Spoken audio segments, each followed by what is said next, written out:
Hello, everybody, and welcome to the TARDIS Christmas Who Zone. And we are here for another Matt Smith Christmas special. Earlier on, we did the Doctor, the Widow, and the Wardrobe. And you know, I have to admit, it wasn't as bad as I remember. I actually gave it an 8.5 out of 10. I was actually pretty impressed. Yeah, I think I've judged that story very harshly over the years. Either that or it's the same problem that we have. The last era of Doctor Who is so bad that it makes all of this feel and look better. But I have to say, even the storytelling is so much better in this than it was in any of the episodes that we got from the previous era. But we are here to watch the Snowman. So I am just going to make sure now that I have that on the go and ready to go. So last Christmas. So what special was that again? It was the 20 whatever it was. It'll come up. Here we go. Where is it?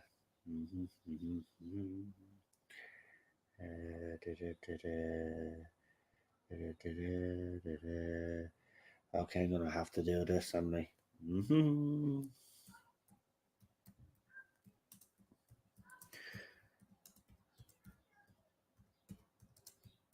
Just bear with me for a second. We obviously don't get many people watching right now. We get people watching after the fact. So, yeah, if you are watching, get your copy ready for this episode. I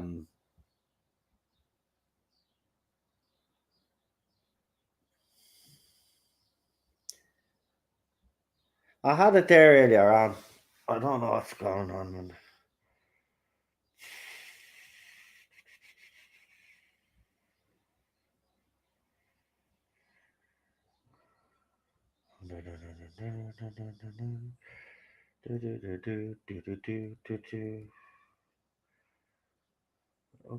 It'll come up. There we go. Right. That's per.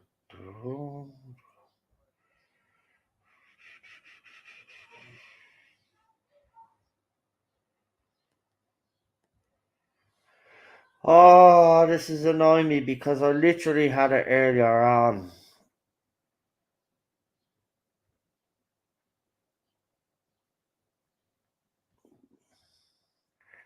This bloody thing is annoying.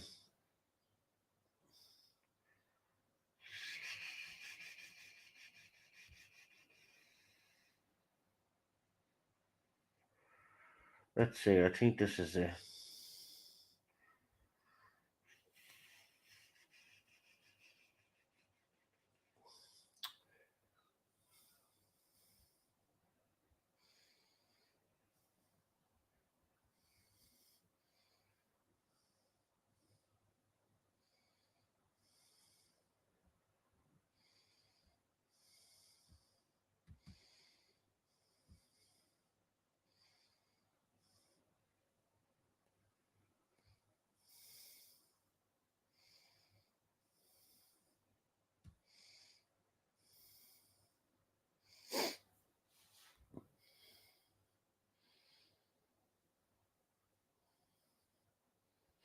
This is annoying.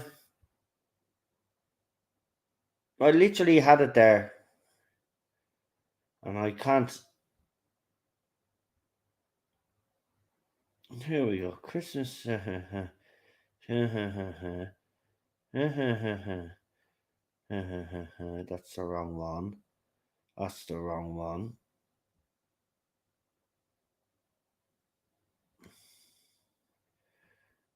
supposed to be here.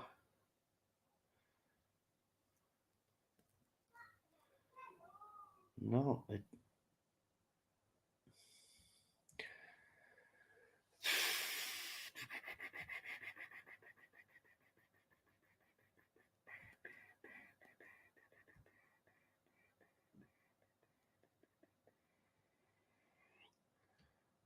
Dun, dun, dun, dun, dun, dun, dun, dun, dun, dun, dun, dun, dun, dun, dun.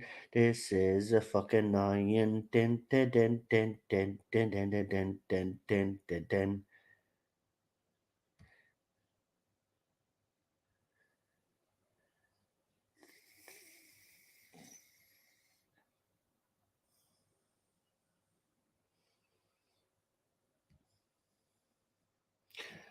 Oh, get away! Just leave me alone now.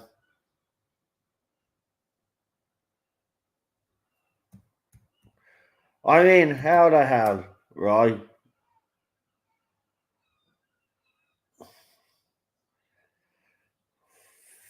Fucking idiots.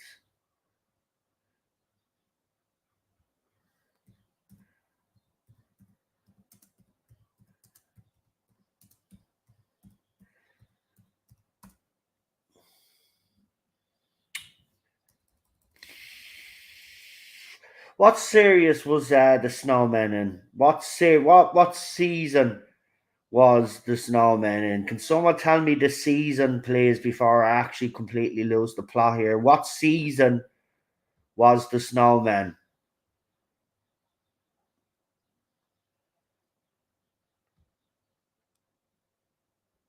7.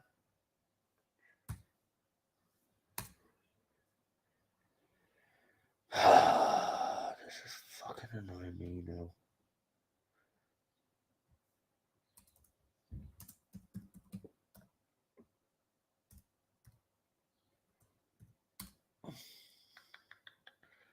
I had this ready to go. I did.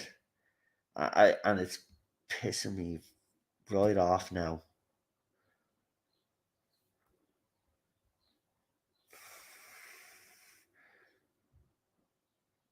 Oh, for God's sake.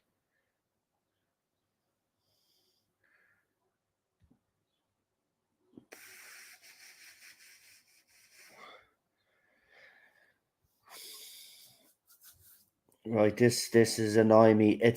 I have right. You'll have to bear with me for a second. You'll have to bear with me. This is fucking poxy. This is.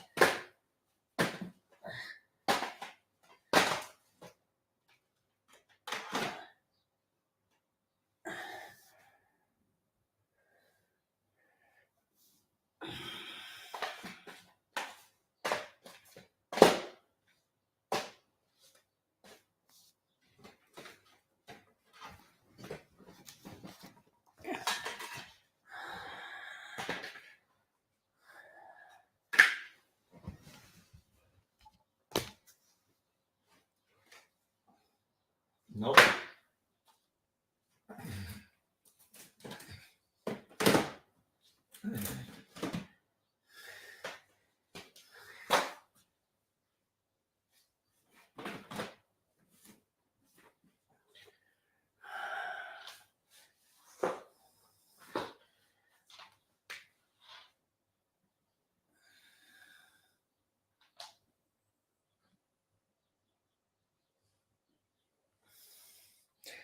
That's unbelievable, Darius.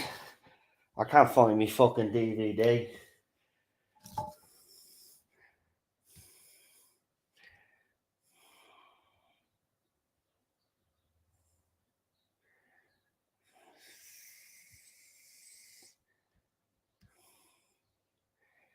It's not even coming up. It's not even coming up on season 7.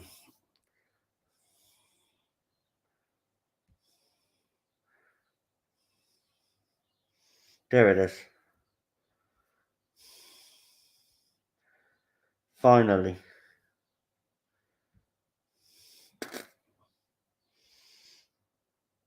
Right.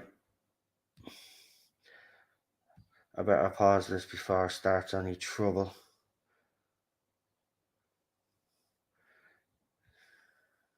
Right, anyway, I have a guest joining me for this, so I'm just going to bring me guest on. We're going to do the countdown, get this going, because I didn't plan on being 15 minutes, because I'm on a tight schedule, so I'm already 15 minutes behind. So I'm going to bring on the guest. If you're watching after the fact, remember we do the countdown.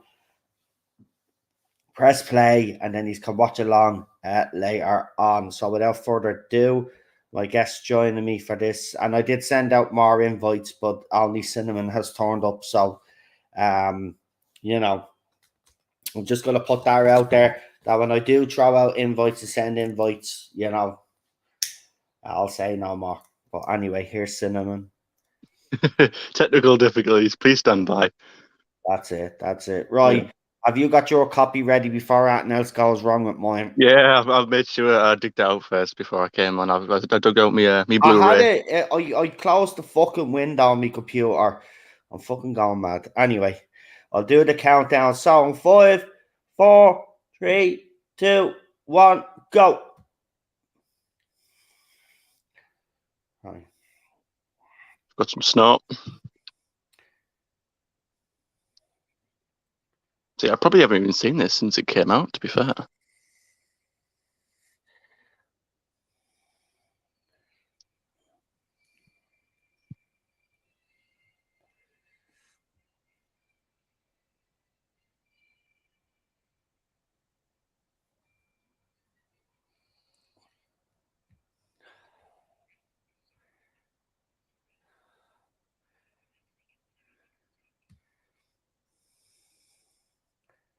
Yeah, lots of snow.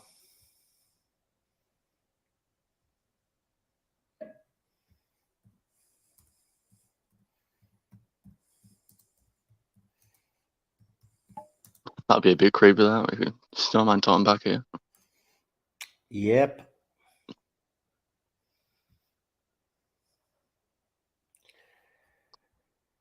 Yep. My reaction as well.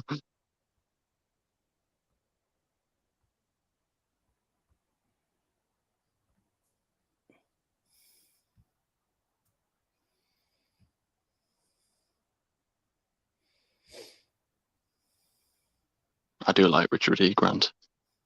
Yeah, he's good. He's good in it. Yeah. Yeah, is in that. I think you said about it the other day. The Christmas Carol, the Patrick Stewart one.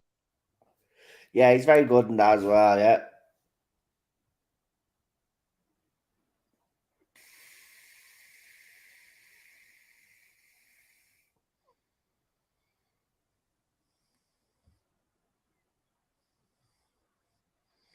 So yeah, if these are all joined us late, remember we have to get to Peter Capaldi's last episode for Christmas night. We will make it.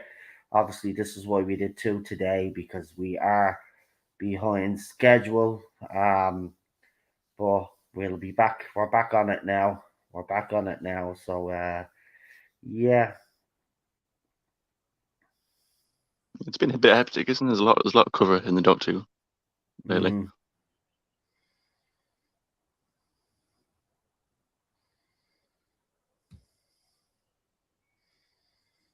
Well, just give us a timestamp there, real quickly.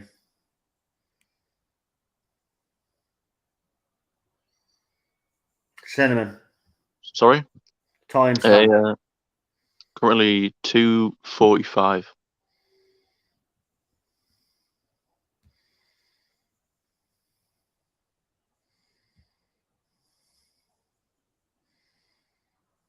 There we go.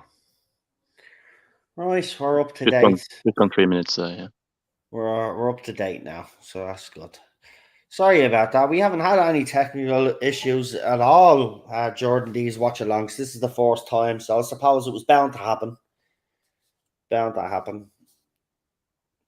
But I did enjoy the Doctor, the Widow, and the Wardrobe, and I'd suggest that people go and actually watch that episode again because I think we've all judged it very harshly. I That's the thing found it with quite the Moffat specials. I the always Moffat era, yeah, but here's the thing about the Moffat era before you get your point across. I've found with the Moffat Christmas specials, they're highly emotionally charged. Even this one here now gets very Mhm. highly emotional charged. He knows how to play on the emotion and the family dynamic, especially in the last one. It was very good, like because your woman gives the doctor telling off and She says, "Well, people think you're dead. You shouldn't let your friends think that you're dead and all. You should go and visit them." And then he goes and visits Amy and Rory at the end. It's a beautiful little scene. But he does Moffat. I have to say, I was saying this in the last stream. RTD's Christmas specials were more consistent, but I think Moffat's were more Christmassy though. They were actually more Christmassy and more aimed around the value of families and not being alone. I thought that was a good message. But go on anyway. What were you gonna say?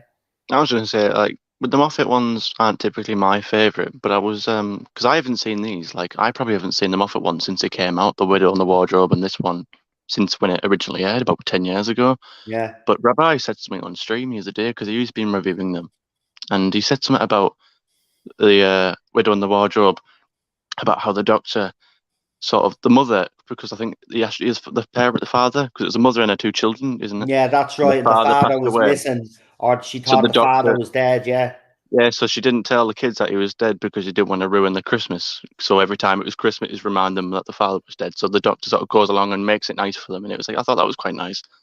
Kind of yeah. a sweet thing, isn't it?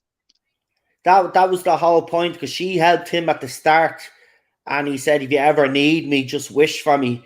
Then he comes back and he tries to do all of these things for the kids, and you could see that it's overwhelming the mother. But the thing about it is, there's a lovely, great little dialogue between the two of them where he says, or she says, "I haven't told the kids yet because I don't want them to be, that if I tell them, then that'll be what their Christmas is." And he says, "Yeah, you don't tell them because they're going to be sad later."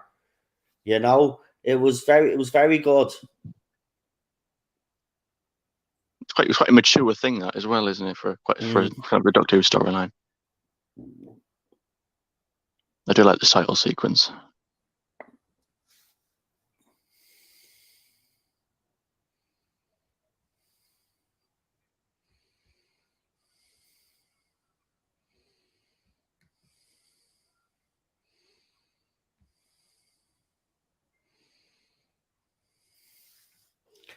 Yeah, he did special intros for all of this as well. Moffat, you got them to do different title sequences for them.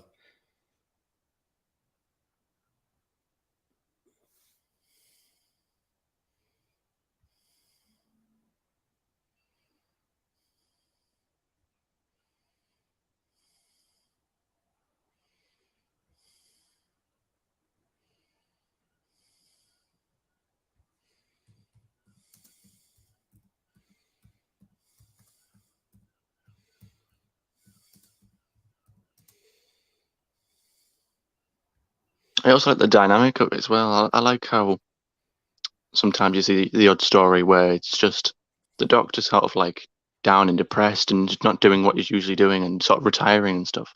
Quite interesting.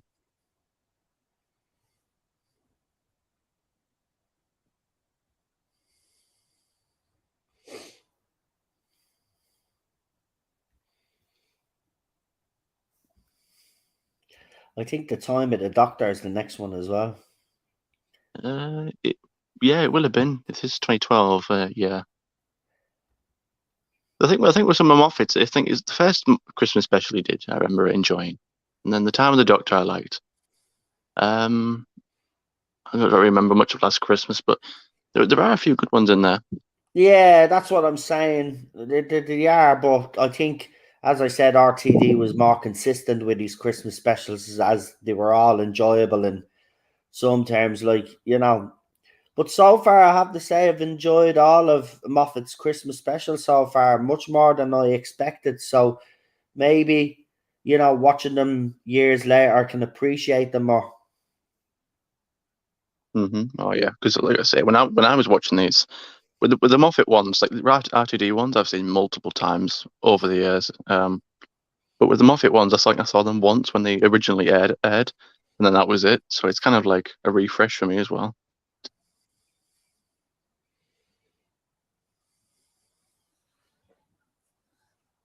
Did you like the Memories. Gnostic Gang? Mm, not I mean, really. Strax and Sirens and stuff. I I mean, mean, there was an opportunity there for a bit of a spin off in the Victorian London where she could have been chasing. You know, she makes a reference to killing Jack the Ripper, but you could have done a spin off series where Jenny Vastra and Strax are tracking them down, trying to hunt them down. I But they thought sort of that would did have been a on nice. Big Finish. They did do a bit spin-off on Big Finish. But yeah, I think with the new, if RTD is going to do these new specials, not these new specials, these if he's got all these ideas for spin-offs and stuff, once the main show is healthy again and in a stable position where you can start churning out spin-offs, stuff like this, I think would be. Well, I mean, maybe the Panosta Gang. This is like 7 years old by this point, so maybe it's a bit old for that now, but. The potential is so much there. Apparently, there's a rumor going around that Shooty and Millie's they're going to be stuck on Earth for the fourth season. Hmm. Now, Well, I know they tried to do that with the Whittaker era, but we know if RTD does it, it's going to be so much better. But I don't know. I don't really want to bring Jodie Whittaker up, but there's obviously she's come out and said that she's not going to do Big Finish because she doesn't see the point of it. I think there's a little more to it. I think the RTD era, without actually saying it's going to do it, but I think Whittaker's era is going to be just forgotten about or put in a special place of its own. I have to say that I'm not too think. Well, I mean, obviously everyone knows I was never a big fan of that era, but I think it's quite for it to sort of rub it off like that. So yeah, I'm not doing it. What's the point of it? Well, to be fair, you've got fans. She has got fans. They do exist as much as we like to make fun of it, but she's got fans, and for it to just sort of Yeah, dismiss it. Oh dismiss no, it. I I mean, agree. I would have even bought at least one box set. I would, because to see her era, to see her Doctor under different writers, because Nicholas Briggs is an absolute fantastic writer. The issue is when he starts a box set, he doesn't usually finish them, and then they have like a three or four box set of a season or something. He'll start the first one, and it'll sort of fall off a bit because he's not writing the rest. But I would, I mean, I would genuinely would buy one of her box sets if she ever did it, just to see if it was any different. Yeah, I think people are just done with her, though. To be quite honest with her, our fans are trying to keep her going and stuff, and Well, it's like I was just seeing on Twitter there that well, I won't say who they are, but you spoke about them before when they came back after 5 years, and now they're trying to speak on the fandom about issues. I think you probably know what I'm about, but they posted out a tweet about some concept art of the Doctor's costume, and it's her costume. It's the 13th Doctor in a more feminine kind of costume, and all the people in the comments are sort of criticizing it because the Gale gays, and they're all criticizing it because they're saying that it's sexualizing her, even though it's not. It's just she's got a bit of makeup on it. It's a slightly more feminine costume. yeah, but you can't do that nowadays because women can't look feminine. They And have to look like blokes. one of the tweets was saying, "Oh, all the people who criticised Whitaker, they're proving a point because obviously she said all the white male gaze thing." And I was like, "Oh my god!" Not that I know I shouldn't bring it about. We're here to watch this, but still, we can't let go. No, but I suppose they'd probably say the same to us when Whitaker was cast and we wouldn't let go. I can understand that they don't want to let go, but they've got to understand that Chibs is the one that let them down and not us. They can't be taking it out on us. We didn't ruin the show, you know. If Chibs had a decent Doctor Who, we would have got behind Jodie Whittaker. We would have. I mean, like I said, when I first saw that Wimbledon announcement and they announced her as a doctor, I remember being shocked because I thought, oh wow, they've actually gone and done it. They've made a female doctor. But I was more than prepared to give her a chance, just like everybody else. And I did. And I actually I enjoyed her accent in the UK. I know everyone can't stand that one, but I quite like the concept of the spiders and stuff. It was the American bloke they introduced. And it was like after this conundrum, I thought, okay, so this is the new direction we're going in. And it wasn't for me. But like I say, me and you, we've both stuck with it. We watched every episode through thick and thin, through the good bits And well, the few good bits and a lot of bad bits, but we did it. Well, I stayed because, wanted to give the show a chance to prove itself and prove me wrong, but it never did. So, shame on them. That's what I say.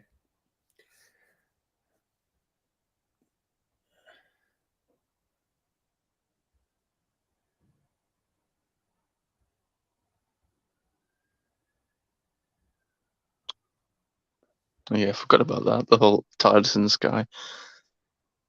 Yeah, with the stair. Yeah, Clara happens to find a Victorian Clara, the best Clara. Best looking Clara as well, probably I'd say. That and the Zygon one.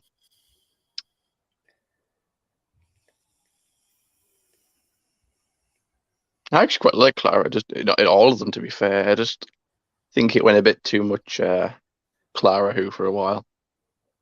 Oh Special no, girl and all that. it It's just definitely the went. person. It definitely went Clara Who.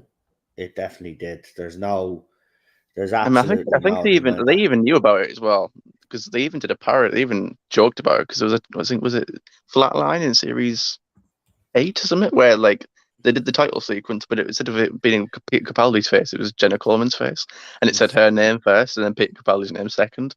So they sort of like it was an in sort of joke they did. So I think they knew what they're doing.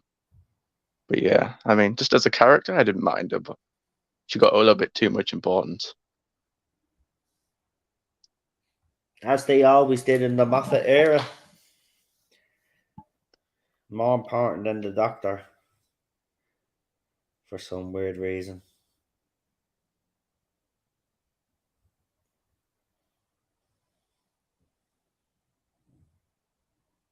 It's funny because another one that these other fans churn out is that up until Whitaker, the companions didn't get enough character development. I said, well, you're wrong there because you got characters like these who were pre-Chibnall era, who have had all these big fairy tale storylines, and you know the emphasis been put on the characters and the companions a lot because apparently it's sexist to go back to a male doctor and a female Yeah, companion. yeah. Screw them. They have no say now anyway, so let them.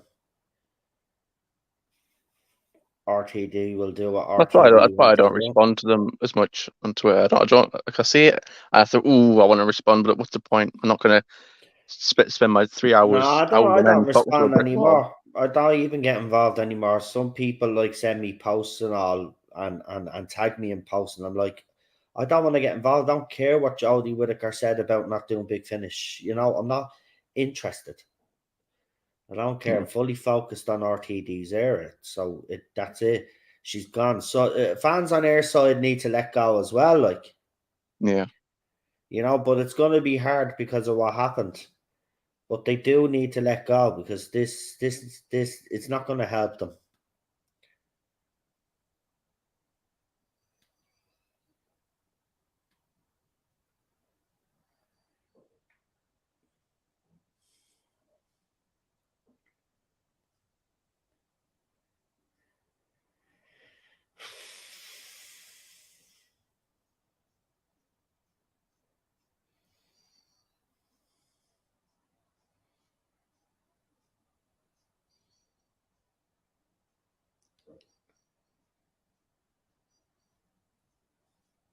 I can understand why people are still angry and stuff, but you know,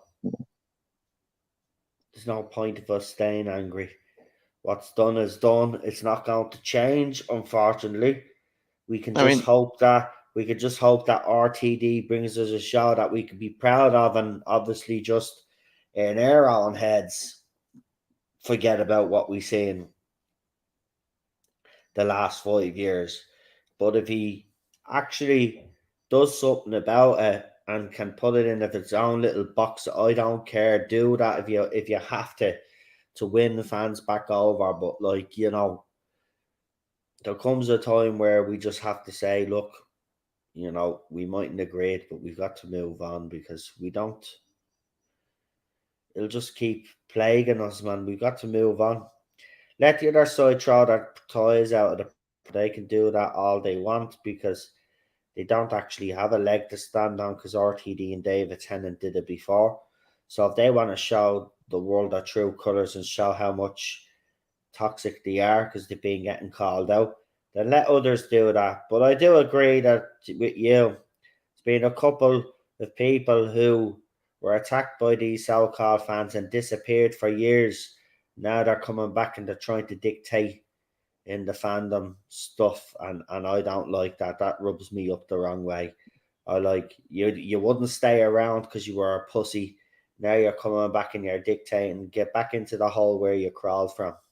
Yeah, it's not being funny, but you walk away for 5 years and you come back and now you're piping up again. And it's like, well, come Yeah, on. you don't have a leg to stand on. You wouldn't stand up against these people. You decided the best way out was to take the coward's way out. And that's fair enough. If you want to take that way out, I'm not going to actually criticize you for that, but I will criticize if you come back then and start dictating. Yeah. Because I'm not going to have that. No way. At the end of the day, you chose to run off, fair enough. It wouldn't have been what I would have done. I didn't. I stayed here anyway. But nah, I don't like people like that. At the end of the day, you wouldn't stick around and defend the show. You decided the best thing to do was to run off, and I don't like people like that. Right, the show needs you. Just when it got tough, and you didn't like a female doctor, you decided to run. That's what you did, and I've no respect for anybody that runs and then comes back then and tries to dictate to us all. At the Because end of the day, a channel like theirs has quite a fair bit of clout. I've been following that channel for quite a few years now. So to sort of have the yeah, bigger voices or the bigger channels or have as many people who had shared our voice, but the thing is, there was too many people sitting on the fence. yep, And there was two people who weren't willing to speak up. yeah, So I think exactly. that played a part of it and why it was so You know difficult. what annoys me though is they come back and all automatically these uh these channels are like automatically they just pick up where they left off. And I'm like, Mm. no, that shouldn't be allowed. They pissed off. Why isn't people like criticizing them for not defending the show? Right? As soon as I got hot, yous all ran like the little pussies that yous are.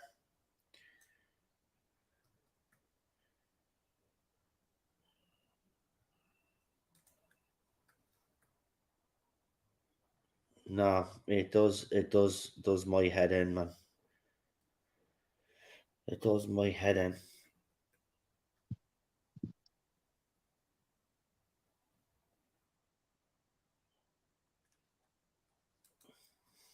Anyway, people will soon realize what they're all about, hopefully. Because, I wouldn't be letting that fly. I also couldn't stop laughing at where that article I'm sure you've seen about Mandip Gill sort of throwing shade at Bradley Walsh, saying he should walk No, off set and that. no, I haven't because Have you do you not know seen it? what? No, because I've absolutely, honestly, this is what people don't understand. I have absolutely no interest what comes out of her mouth, Jodie Whittaker's mouth, and even Bradley Walsh and the rest of them. I don't actually care. I'm not messing. I really, honestly don't care. Don't care what she said. If she threw him under the bus, that's typical of her because, she thinks of herself and she only thinks of herself. Remember, she left Twitter because she was a racist piece of shit. She put up a fucking Papadom video of people taking the piss out of Indian culture, So obviously she is of that heritage, but still she put up a racist video she thought was funny and people called it out as racist and then she left Twitter. Right? That's why she's not on Twitter or she hasn't been on Twitter or very active on Twitter because she was a racist piece of shit. So I don't care what she says. I'm kind of not surprised that she threw Bradley under a bus, but that's one of the posts that people try to get me involved in. I don't care. I honestly don't. What timestamp have we got anyway? 23:53. Right, so we'll go 24. There we go. Yeah, 24. Just gone 24 there. So I that's. only saw it because I was just going through Twitter and I saw like John the Oh White was no! Listen, if reposting it and people stuff. want to read that shit, I'm not telling you what to read and what not to read. Look, if people still are interested in what they have to say, then that's fine. I don't. Zero Yeah, I'm saying. interest in what they've got to say. So, I don't care what she says. I'm not surprised if she did throw shade at him. Typical. But again, if that is the case, I could report on it and say, well, there you go.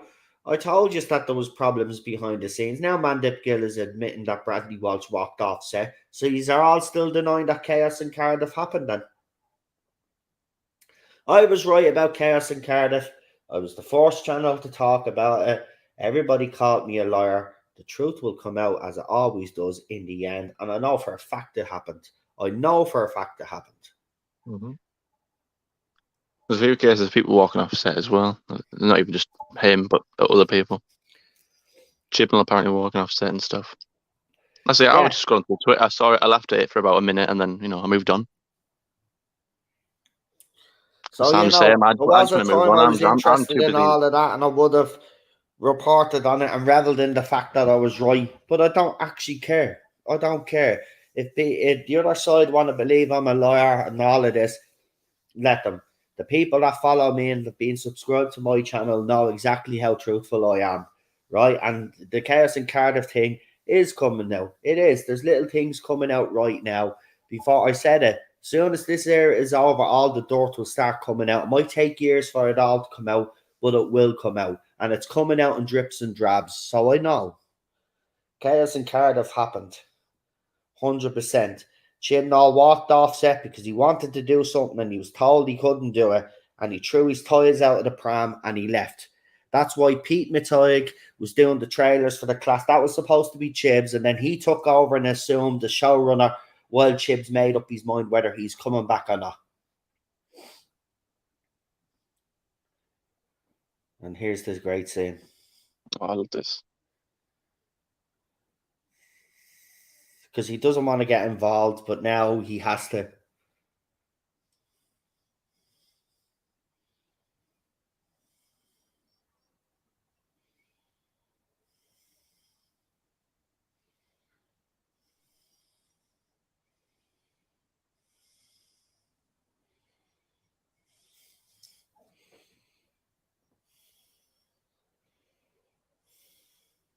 Sherlock Holmes.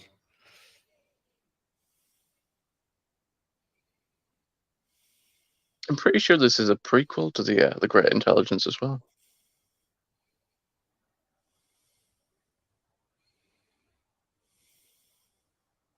I'm pretty sure this episode sets up the Patrick Troughton one. Yeah.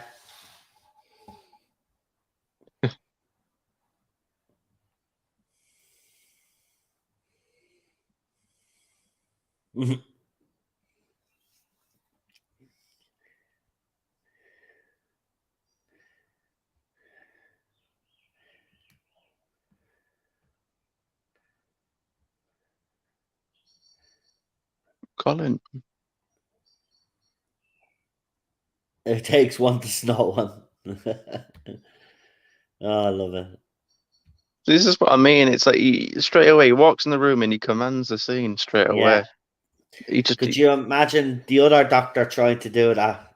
It wouldn't work. This is the only problem that I never could understand from her. She just didn't have enough confidence, assertiveness, and Yeah, any sort of shouting she did. but confidence is breathed through the showrunner that you're working with. If the showrunner is not giving you the confidence to go and do it, then you're not going to project that confidence on the screen. Mm-hmm. Yeah, Chibs, look, at the end of the day, no matter what we say about Jodie Whittaker as the doctor and her performance and all of that, right, you've got to look at it. Who is the main culprit responsible here? And it always goes back down to the main man himself. And that's who the Whittaker fans should actually be angry with, not RTD, not David Tennant, not anybody else, only Chris Chibnall. But they don't see it. You know, they're blaming everybody else. It's our fault because we didn't get behind a female doctor and blah blah blah. And RTD is sexist now because he's brought back a bloke doctor. But we can't really say that because then we don't want people thinking we're racists and this is their way of thinking. See, they're in a catch-22 here. Ideally, they would want to come out against Shooty, but the fact is because of the way they think, his skin color is a shield, so they will get behind him because of his skin color, not because he's a man, but that's the only reason why they'll support Shooty, because he's black, unfortunately. They won't support Shooty because he's a male actor, because they wanted a female doctor, but because he is black and all of them have pledged allegiance to Black Lives Matter, they can't be seen to be turning against a black man, so they will support him. So they're hypocrites, and they're the true racists.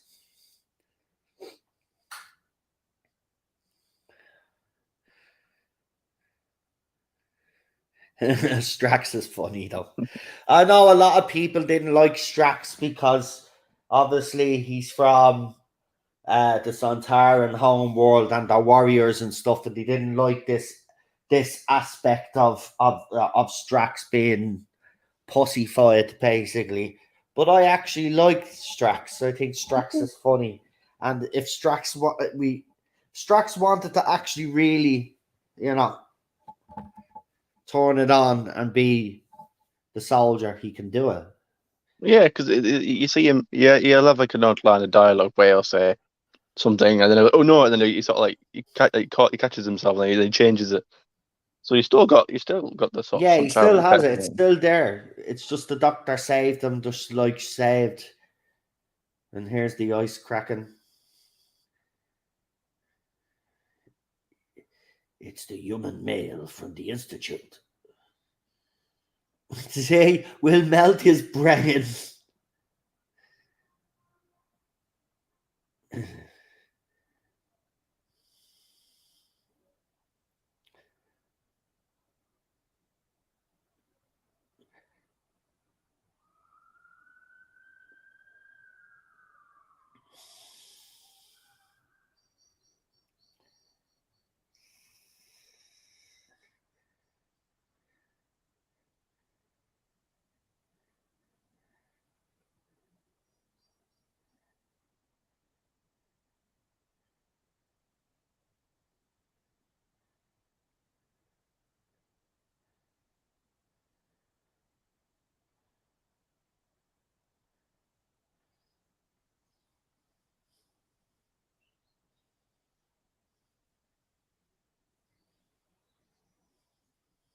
Invented fish.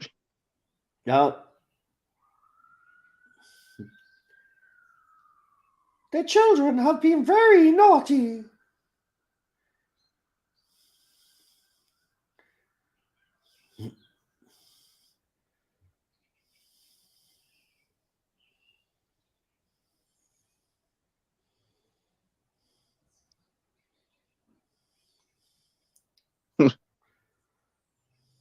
Blimmin' hell.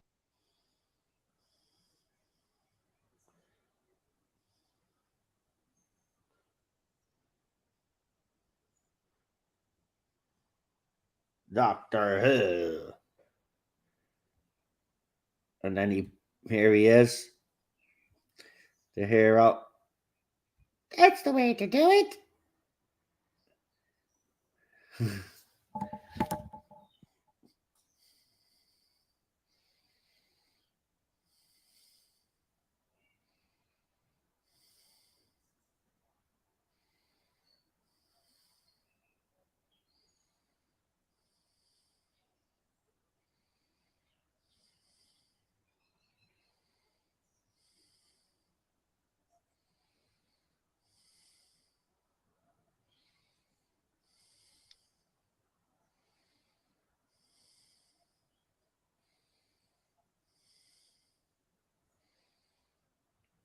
Oh, he hasn't seen his face in a long time.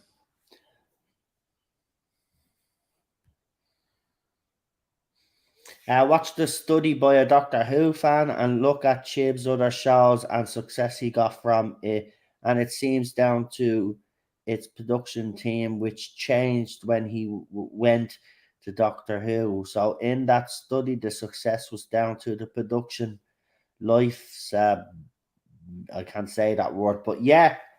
Well, I mean, that's the thing that kind of baffled me about the whole Chib situation. Even Stephen Moffat and RTD had advised them to take some of the production crew that had worked for both of them. Because remember, Moffat took some of RTD's production crew with him. They were very loyal to each other's production crews. But Yeah. Chibs decided that no, he didn't want any of the old gang because he knew that they would resist all the changes that he was making. So he needed to get rid of them. So he replaced them with a bunch of people that were just not tried and tested at doing sci-fi anyway. They were soap writers. So of course he was going to fail. He was always going to fail because you're right. The production team is what made him on all those shows that were successful. You even look at Torchwood. Who was the producer? RTD. And that Chibs did successfully well was because of the production teams he had. That's not that. I mean, I'm glad that Doctor Who fan did that case study, but you didn't really need a case study. It's a matter of fact. Yeah, I'd probably say it's quite common knowledge at this point. I mean, when you try and, I mean, it's like a football team, and when you get a new manager, he wants to install his new philosophy and stuff, but you can't just derail everything and throw everything out and then I'd throw say, I it. mean, it's like Manchester United. I'll give you an example. Ten Hag came in. He made loads of changes. We lost the two first games of the season. He realised that his tactics weren't going to work with the group of players that he had. So he changed it up slightly. It was only a slight change, but he changed it up to suit the team, and now we're playing a lot better. It's the same here. If Chips had at least took one or two people from the old production team with him to advise him, I would say then if there's something if it's something you think needs fixing, then by all means do it. But if it's not broken, don't fix it. but So apparently, there you were people within the production team who had knowledge of Doctor Who that resisted some of the things that Chibs. Listen, there was even a rumor that he was bringing back Rose Tyler, and Rose Tyler was going to become a lesbian. probably Right? wouldn't forgive him if That he was did that. supposed to happen. That was supposed to happen during series 11 and 12. That rumor persisted at the end of series 11 and was supposed to be happening for series 12. He was bringing back Rose Tyler, and apparently Rose was still going to be attracted to the Doctor, even though the Doctor now is female. Therefore, she'd become either Because bisexual logic. or lesbian. But it never happened.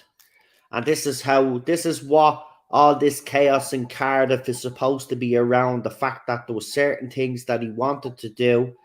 And in fairness, if you look, then when BBC put their foot down with him, he even look at the last episode. He was basically just told, "Look, just just do us a favor, just give a Doctor Who episode. Don't tie anything up that you've created, but just give an enjoyable episode for the last one, right?" And that's exactly what he did. He ignored everything else. He brought back all the cameos to try and save that episode, right? And that was it. But he never tampered with that he'd originally tampered with. That's because BBC had put their foot down. He'd done the damage. They knew it was too late for them to back out. They had to stick with their man.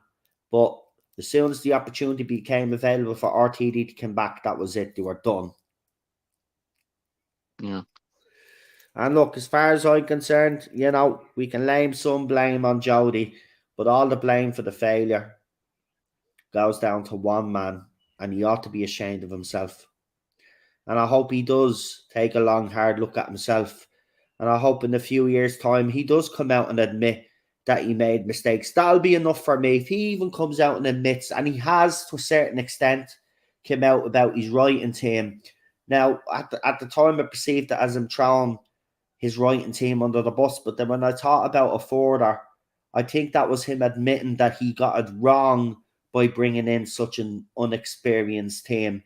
because he had to keep an eye on them while working on his own scripts, and that's why he said his own scripts suffered. Now, he could be using them as a shield because he's an absolute dire writer, and he's just using them as an excuse. But I think it's a bit of both, really, to be honest. So I think he is starting to acknowledge he's made mistakes, but I'd like him to admit that the Timeless Child was a mistake, because at least if he acknowledges that, well, then I'm not saying I'll forgive him. I'll never forgive him, but I'll be able to say, right, he's actually admitted that he got it wrong, and, we can move on now. You know what I mean? Yeah, it takes a big man to admit Exactly. It wrong. takes someone big to realize they've made a mistake and admit it.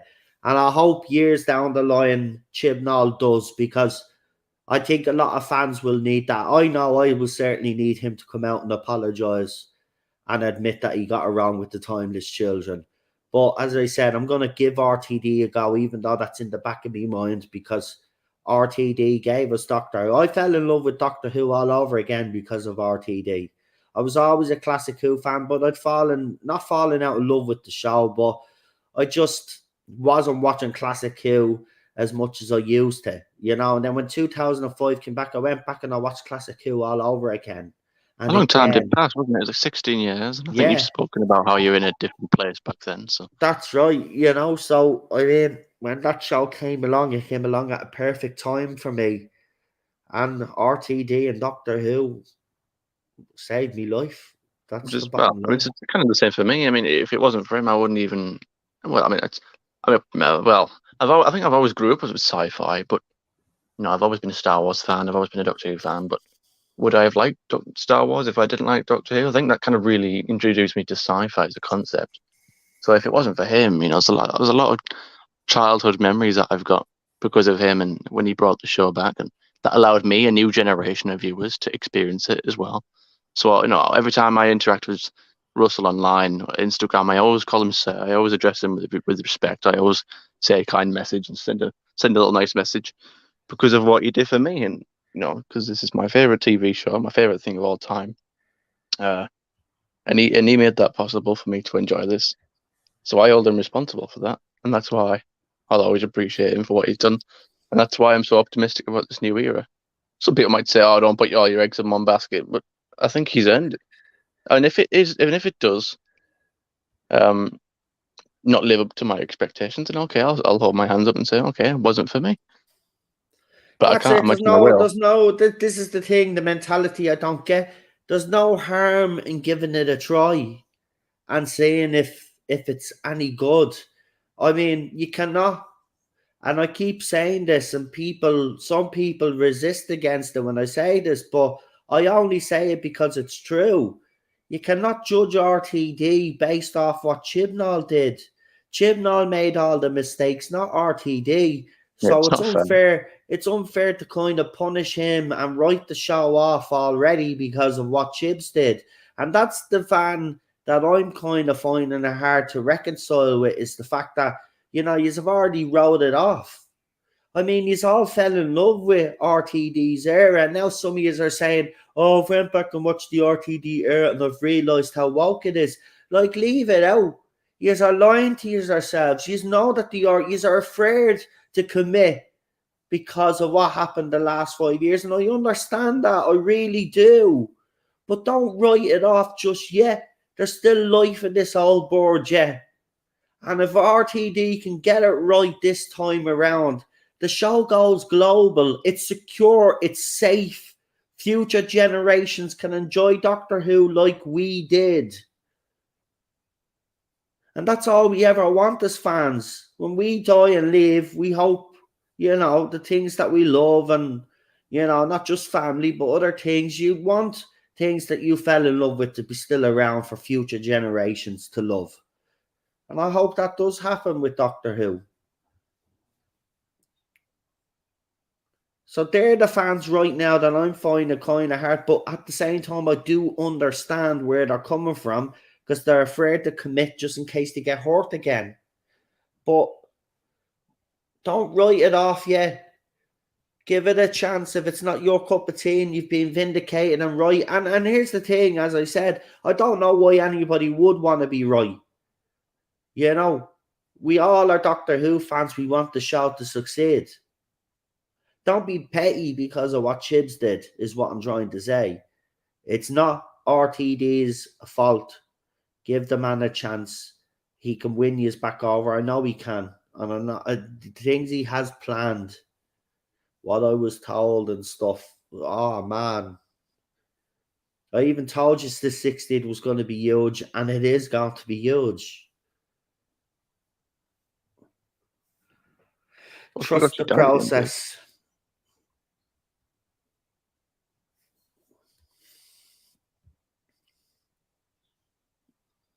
We will be talking a little bit about Doctor Who on Friday Night Contact. Not much. Most of the news is going to be dominated by DC and stuff. We got other stuff as well that people sent us that we're going to be looking into. So we've got an action-packed and a fully packed show on Friday night. So that's 9 p.m. UK time with me regular co-hosts, Problem being, and Cultivated Media Incorporated, Chris, aka formerly Ballstreck. And that's every Friday night from now on. So come and join us. So Fridays is gonna be a little bit different. So yeah, come and join us. We'll be doing some positive stuff as well. Obviously, there's a lot of stuff going on at DC at the moment, but we will be making recommendations and stuff like that, and speaking some positive news as well. Won't be like some channels out there which just seem to focus primarily on the same topics. We'll be giving you different topics and stuff, and it won't be just negative either. We'll be talking positively about stuff that's going on out there. Because as I said, Hollywood is still making some positive stuff. Unfortunately, the crap stuff is kind of dominating YouTube right now, because that's where all the money is to be made. If you're a big YouTuber, that's where the money's to be made. The more you're negative, the more you bring people on board. Whereas we'll be doing a mixed. It'll be mixed. It won't be just talking about the negative. We want to talk about some of the positive stuff that's out there as well. So join myself, Chris, and Lee every Friday night. And as you can imagine as well, we don't always agree, me, Chris, and Lee. So that's what's making this interesting, is that you're going to have people on the panel that are not always going to agree, and we won't always agree. Whereas if you go to some other channels, you'll see the guests that come on talk about the same shit as everybody else, and there's no, it's kind of funny when I hear people complain about that, that certain YouTubers out there are always focused on stuff. This is the right giving out about the left, but the right are just as bad, and the center channels are just as bad. They always seem to focus, and you notice as well, the usual suspects on Twitter, they deliberately retweet people so they can go and then they have content for a video. Look out for people like that. As I said, you've got three honest people that are going to be on here every Friday night debating the issues that are going on out there, and we'll also be bringing some positive stuff to you as well. So our goal with this Friday night is to actually stand out from the rest of the people that are going to be streaming Fridays as well. Friday's a very popular night with YouTubers. We used to have our own little corner of that Friday night, and we used to have a good audience. So we're going to try build it up again, and it's going to take time, of course, but we will. But we'll be here every Friday. So if you want an alternative to other channels out there, come and join us. Come and join us, because it will be fun, especially with Lee and Chris on board. No, you were still waiting that Panasonic debate. Oh, Jesus Christ, man. I wish the two of them just need to be locked in one of those safe rooms until they finish that debate and come to a consensus, the two of them. They wind each other up on Twitter as well. It's gas. Yeah, I mean, I've got a Hisense one, and mine's about 4K, 55-inch. So I've got no dog in this fight, but it's great to watch anyway. Look at a snow globe, that isn't it? Yeah.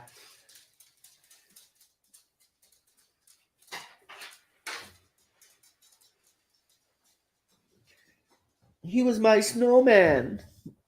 He spoke to me. No, he didn't speak to you. That's the whole point of this episode. The child projected on the snowman.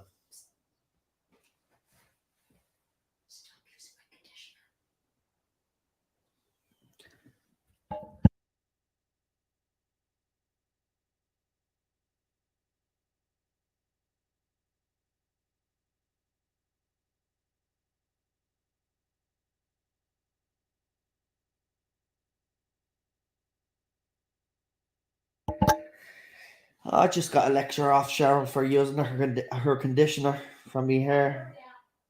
Oh. I'm not allowed to use that conditioner.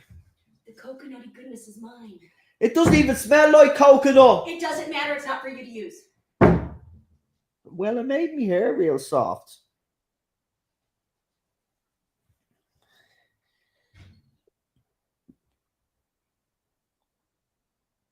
I say sharing's caring, goodwill to all men and women. Especially this She time says of she'll year. get me Mia. She literally has 2 balls of conditioner in there. One is strawberry and the other one is coconut, right? And they're really good brands. They're not like cheap fucking conditioners. They're really proper conditioners, right? But she's using the strawberry one, so I thought, well, she'll give out to me if I use that. So I'll open up the coconut one because she'll have one and I'll have one. And she's going, no, that's mine as well. I'll go out and buy you one. She's gonna go out and get me the cheap fucking shit.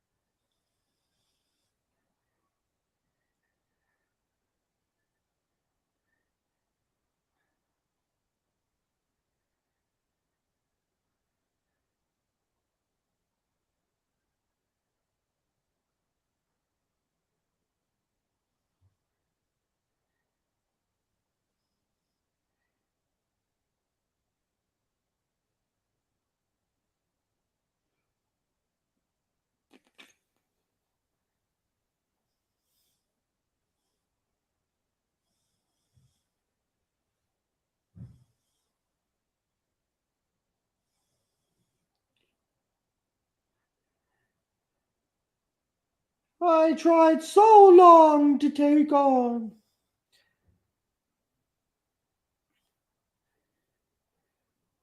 Here, apparently, I don't know if this is true, but apparently Macaulay Culkin's coming back for Home Alone, but it's gonna be a mashup between Home Alone and the Purge movies. The Purge movies. Hmm. I'll watch that. I was a fan of Home Alone. And I actually like Home Alone Lost in New York. I know it's not as good as the first one and people criticize it's just a rehash. But I did like that one. Just don't watch past number 2 and you're fine. I did. Yeah. I think well, Well, I the did third as well. one. That's why I'm advising people, though, if you've never seen that franchise before, just go as far as part 2. Even part 2 is a bit of a stretch, but you'll still enjoy it. It still has heartwarming moments. But do not watch the third one or the fourth one or the new one that they brought out because, yeah, I'm not I going to. wonder though if it will, if they do that, like if let's say that happened, if that would ruin the whole Christmas. Because if you're watching the first one and you're like, oh yeah, in the future he grows up and there's a whole purge thing happening. In fairness, we've all, for some weird reason, Macaulay Culkin, we've all been rooting for that lad ever since he appeared on screen, right? And he's had it tough. I tell you, if they are actually doing a mashup of those movies, I don't even like The Purge. I think they're crap movies. But if they're doing a Home Alone Purge version where he has to protect his house as an adult, I'm down for that. I'm down for that. Bring that on.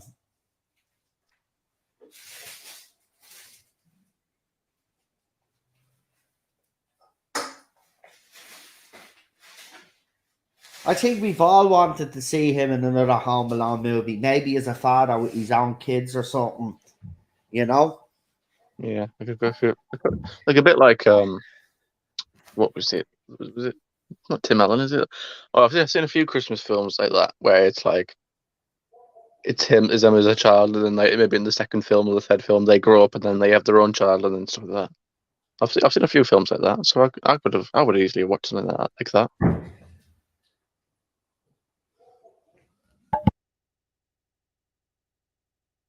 Do you remember there was an old theory, wasn't there, about how apparently the Saw franchise was connected to it, how Macaulay Culkin grows up to be the Jigsaw killer and all that, setting up all the traps. I heard that one time. That was quite amusing.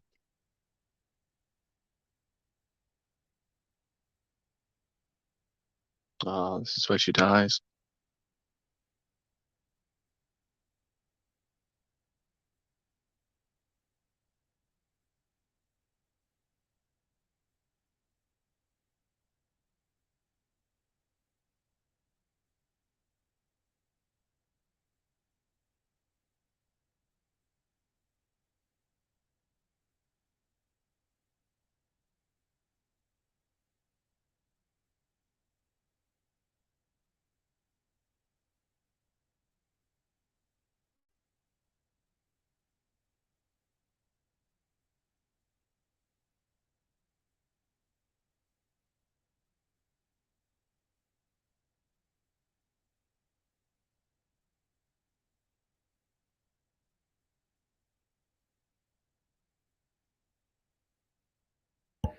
Sorry about that.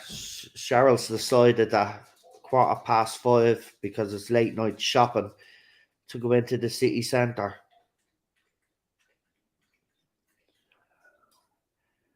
I don't actually think. I can't stop her from going out, but it's getting very dangerous here in Ireland, especially Dublin.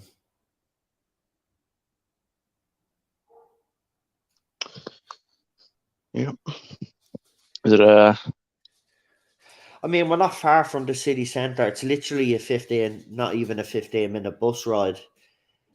But it's just like lately in Dublin, just like the rest of the world, we just seem to have lost the plot here. I mean, there's a woman, we have obviously the tram, as you know, here. So some woman was walking, minding her own business, and some fella was getting off the tram and he threw something at her and hit her in the head. He got arrested now and stuff like that, but he did some damage to her. But there's like random people, apparently as well. I was reading a report. There's blokes getting the shit kicked. The random blokes walking around, minding their own business, whatever they're doing, shopping or whatever, are being beaten up in the city. I saw something in San Francisco where it was like 2 or 3 people were killed within the same street or within the same block of each other. It was literally they were very very close together. Yeah. There was a shooting here as well, not in this building, but in a block of flats. Now, we live in apartments, but there's a block of flats around. We go out our front gate here, and then we just literally go across the road, and at the back of the church, there's a block of flats there. And there was a shooting there the other night. Someone was shot fucking dead. Like, it's the gangland wars have completely gone out of control.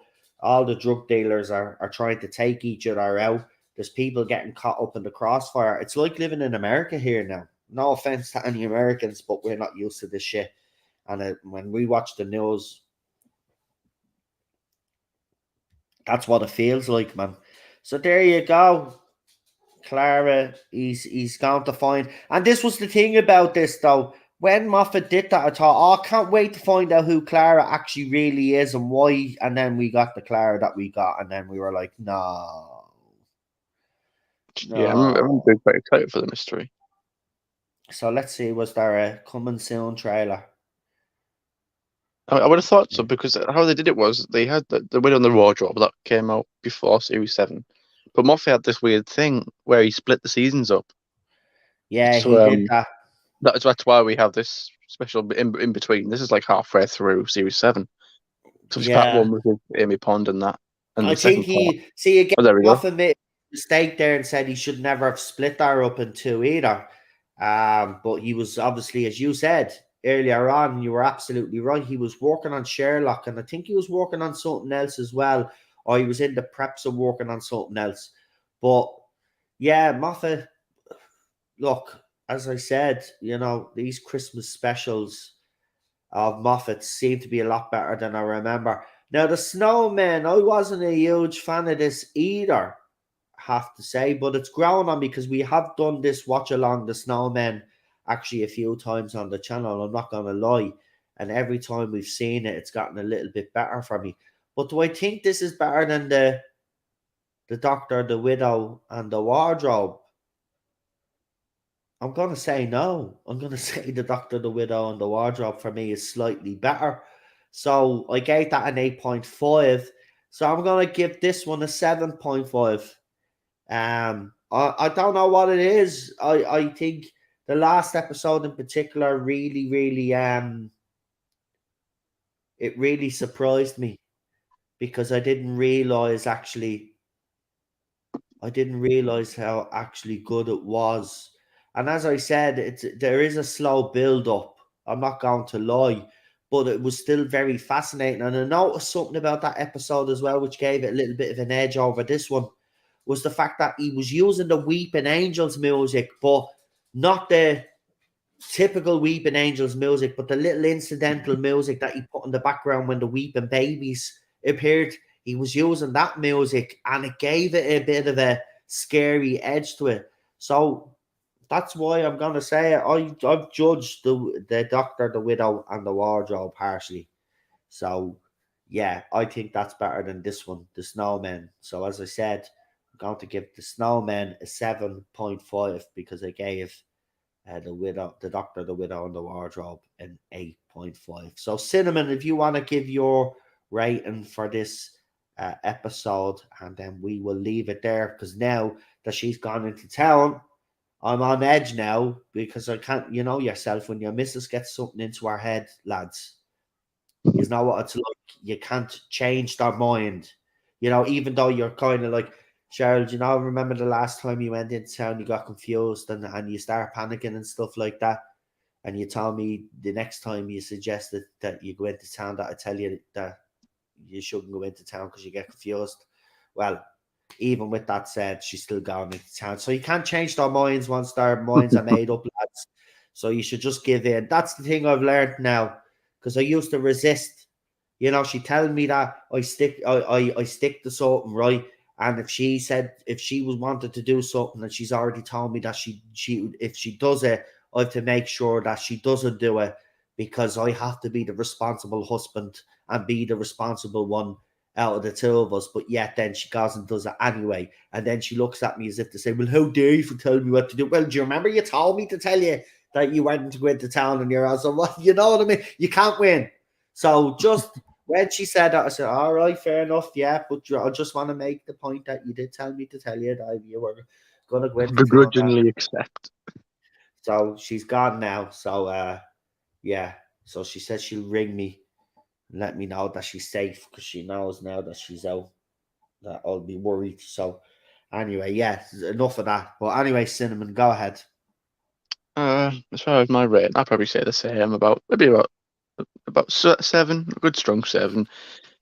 It was fun. I remember quite vividly now. It brought a few things back. I think I remember enjoying it at the time, but I just remember Series 6 and Series 7 specials, particularly my favorite. But I think they did get better, especially with the time of the Doctor. I think it had to get better. But yeah, that's Moffat, isn't it? You had some misses and some hits. There's just a few good ones in there. But yeah, I think I'm with you. I think I do probably enjoy Widow and the Wardrobe more. I think there was more of a emotional sort of theme there. There was. There was an important message there. It was kind of a sweet thing. Whereas at this point, it's just fun. I think that's the thing with these Christmas specials. I don't think the people should take them too as seriously, because they are meant to be fun. It's just It's not your traditional season episode, is it? You It's know just a what, bit. though, that you're right about that point that you make to just take them as they are. Because I used to be very serious about the Christmas specials, because if you look at the Christmas Invasion, for example, that was a pretty solid Christmas episode. It was I still think it's up there as one of the best, and I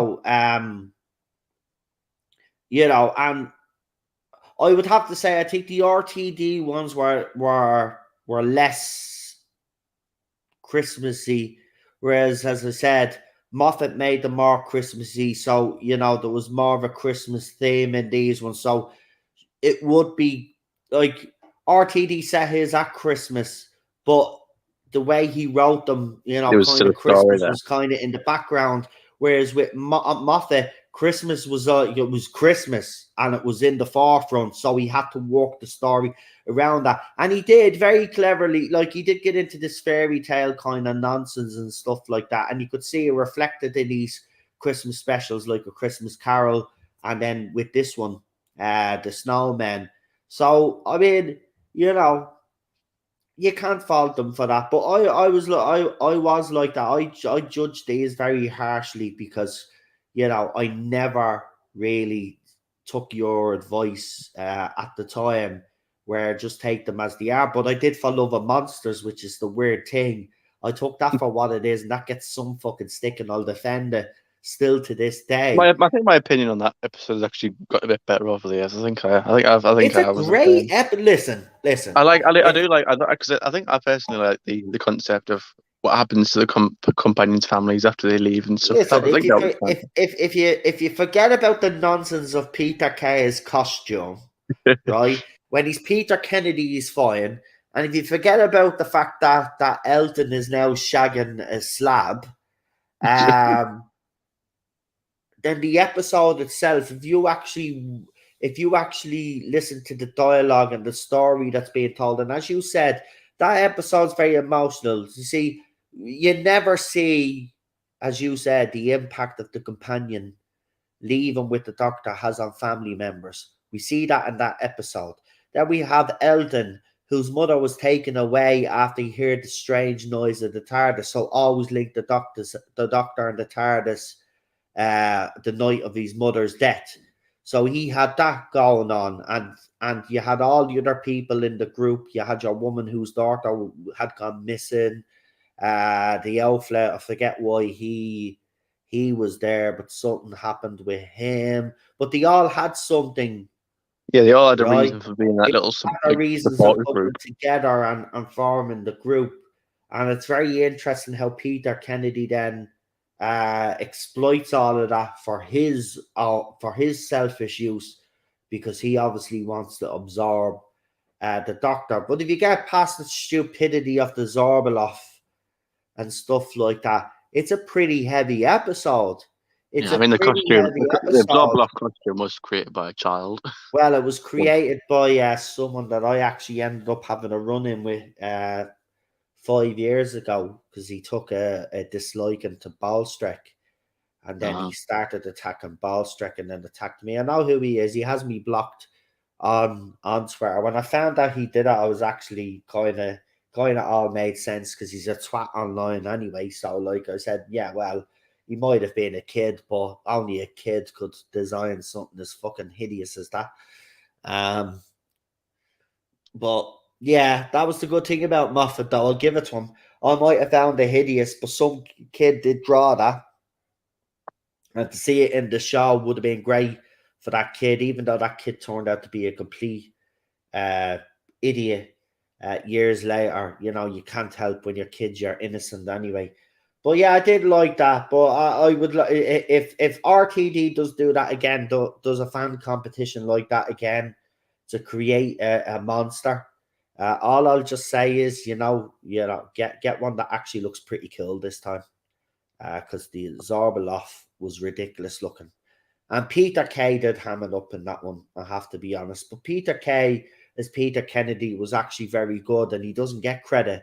The people always say for the costume. Quite funny. He was actually very good, man. Peter Kay. I think some people need to look at some episodes and think, right, Phoenix look at what was Nights. Mars. What was Mars shouldn't be compared to that episode. Watch Phoenix Nights, man. You'll see Oh, the I have. fucking. You will see the fucking range that Peter Kay actually has. He, for a comedian, he has some acting range. He can actually act. He is a good actor. I'm surprised Yeah. he hasn't gotten into it a lot more than what he did. I think a comedy is his first love and always will be. But if you ever needed that to fall back on acting, same with fucking what's his face. He was in the Mummy episode, the Mummy on the Orient Express. Frank Skinner. Frank Oh, I love Skinner is Frank actually Skinner. a good fucking actor as well. I don't even know why he's not even doing anymore. Frank And the big Skinner's a Doctor good. Who fan as well. He's a big Yeah, Doctor Who fan. they should get Frank Skinner. I mean, look, Frank Skinner. I loved Frank Skinner's cameo in the Mummy and the Orient Express for the simple fact, as you He said, stole the show for that one, I think. he is a Doctor Who fan. So to be actually in Doctor Who for him was an amazing experience. I'd love to see him back at some point because he's a mysterious character, you know. You could easily bring him back. There could be a way of bringing him back. Yeah, it's Doctor Who. There's so You can many find great a way. characters. Yeah, So many. Sally Sparrow and there's been so many. yeah, there has. We've been lucky. We have been. Look, bar this 5-year blip and the blip that we had in the 80s, we've actually had a pretty good run. Of course, as fans, we demand more. Now, obviously, I'll talk about it a bit more Friday, but there's this whole debate going on Twitter whether, not content creators, but these big studios should be bound down to the fans or not. Now, I've seen someone that we know have a completely different opinion to mine, and I absolutely respect that opinion, but I have to respectfully disagree. The person said that, that's the biggest mistake that these studios can actually make is by explicitly just listening to fans are bound down to pressure from fans. So this is where I'm on it, and it's a slightly different take. See, to me, right, the reason why you should listen to fans is because of this reason. Remember when the first comic book came out? Okay, some little boy or little girl, if little girls were even reading comics, but in reality, it was a little boy, right? Picked up a comic for the first time. Then he told his friends about this comic, and their friends bought the comic. And then that comic became very popular, and then other people were looking about and says, oh, maybe we can create something similar, create our own comics, right? So without fans, you wouldn't have any of these comics as popular as they are. Because remember, only die-hard fanboys and fangirls now read the comics. Let's be honest, they do, right? They're the only ones that really read the comics, right? I've loved some of the Marvel movies and I've loved some of the DC movies, right? Not gonna lie. But would I go out my way to learn more and buy all of these comics and having to? No, that's not me. I don't read comics, unfortunately. I just never got into it. It's not something that I'm passionate about. But there are people that are passionate about that. Now, without those people making those comics iconic and as popular as they are, you wouldn't have DC Studios and Marvel Studios and all of these other studios trying to do the movies now based off those comics. So to me, you should always listen to fans first and foremost. Remember, casuals come in because they like what they see, but the studios shouldn't be pandering to the casuals and ignoring what the fans are telling them. Now, I'll go into a bit more of this on Friday night because it's it's Wednesday now, so 2 nights from now I'll go into greater detail on why I think they should be listening to fans. The fans have gone through an awful lot, as I said, these last few years, particularly with Henry Cavill and Superman. Now, you can argue whether he is Superman or not. We can have that argument till we're blue in the face, right? Listen, I'm a Christopher Reeves fan. To me, he is Superman. right? I've watched the George Reeves Superman. I've even watched Lois and fucking Clark. Watched Smallville, right? I'm even watching the new show now. I haven't actually watched it now in a few months, but I was watching the new Superman show with his family, and I was really loving that as well, right? Now, here's the thing. If fans out there are telling you that they want Henry as Superman, right, you should listen to the fans, right? Because these are the people that read the comic books, as I said, right? And they see Henry, it visions the embodiment of what they see Superman to be. Now, Zack Snyder's right now, and here's the thing about Zack Snyder, right? This is a bit controversial, but I'll bring it up on Friday. Anyway, if you actually are all honest with yourselves and you look at the Snyder verse, it's actually all over the place and it's pretty fucking bad. How many decent movies are actually in the Snyder verse that you can count on one? Go on, count how many movies that you can actually mention that were very, very good movies. Not average, not good, but were actually very good movies. The only movie that I can think of is the Snyder Cut of the Justice League. For me, that was the most outstanding movie that he has made in the whole of that universe. And remember, that's a movie that wasn't even completed, and he had to refilm scenes and do CGI and stuff, because it is a CGI. You could see it's definitely all CGI, most of it, and he filmed some scenes as well, but because of the budget that he had, right? But he was able to, out of all of that mess, he was able to produce a great movie. So he, in my opinion, he only gave us one great movie. Batman versus Superman was, I'm sorry, but it was, right? People say that the director's cut a little bit better. Fair enough. Same with Suicide Squad. That was, right? Now, I will say this, though. The James Gunn one that we got, I hated that one. I prefer the other one, even though the other one is, I prefer the other one over the James Gunn one. I didn't like the James Gunn one. I thought it was absolutely. Capaldi was underused in that one as well, wasn't he? And Capaldi wasn't used properly. I mean, Polka Dot Man. I mean, that movie literally took the piss out of men, and everybody that was normally would complain about was praising this movie, and that's what baffled me about that. Like literally, the daughter's father was a heroin addict. Polka Dot Man had mammy issues, right? Harley, the bloke that she kills off, he has his own fucking power issues and all of this. Every bloke in that movie was portrayed as an idiot or a villain, and not one of these people that normally complain about stuff like that complained. Right? That movie was dire. Me and Cheryl looked at each other when we watched that movie. We were like, what the hell are we actually watching? It was shit. I prefer the Force one. Even though the Force one gets criticized, there's some things that happen in that Force one that are actually deadly. And yes, the director's cut is better of that movie, but it's not the cut that we should have got. The air cut is out there. But again, if fans think that's going to happen, it's never going to happen. James Gunn has made it very clear that he doesn't give a fuck what fans think. So, we're going to have this debate whether, these studios should listen to fans or not. From my personal perspective, I think they should, because without these fans, you wouldn't have the comics.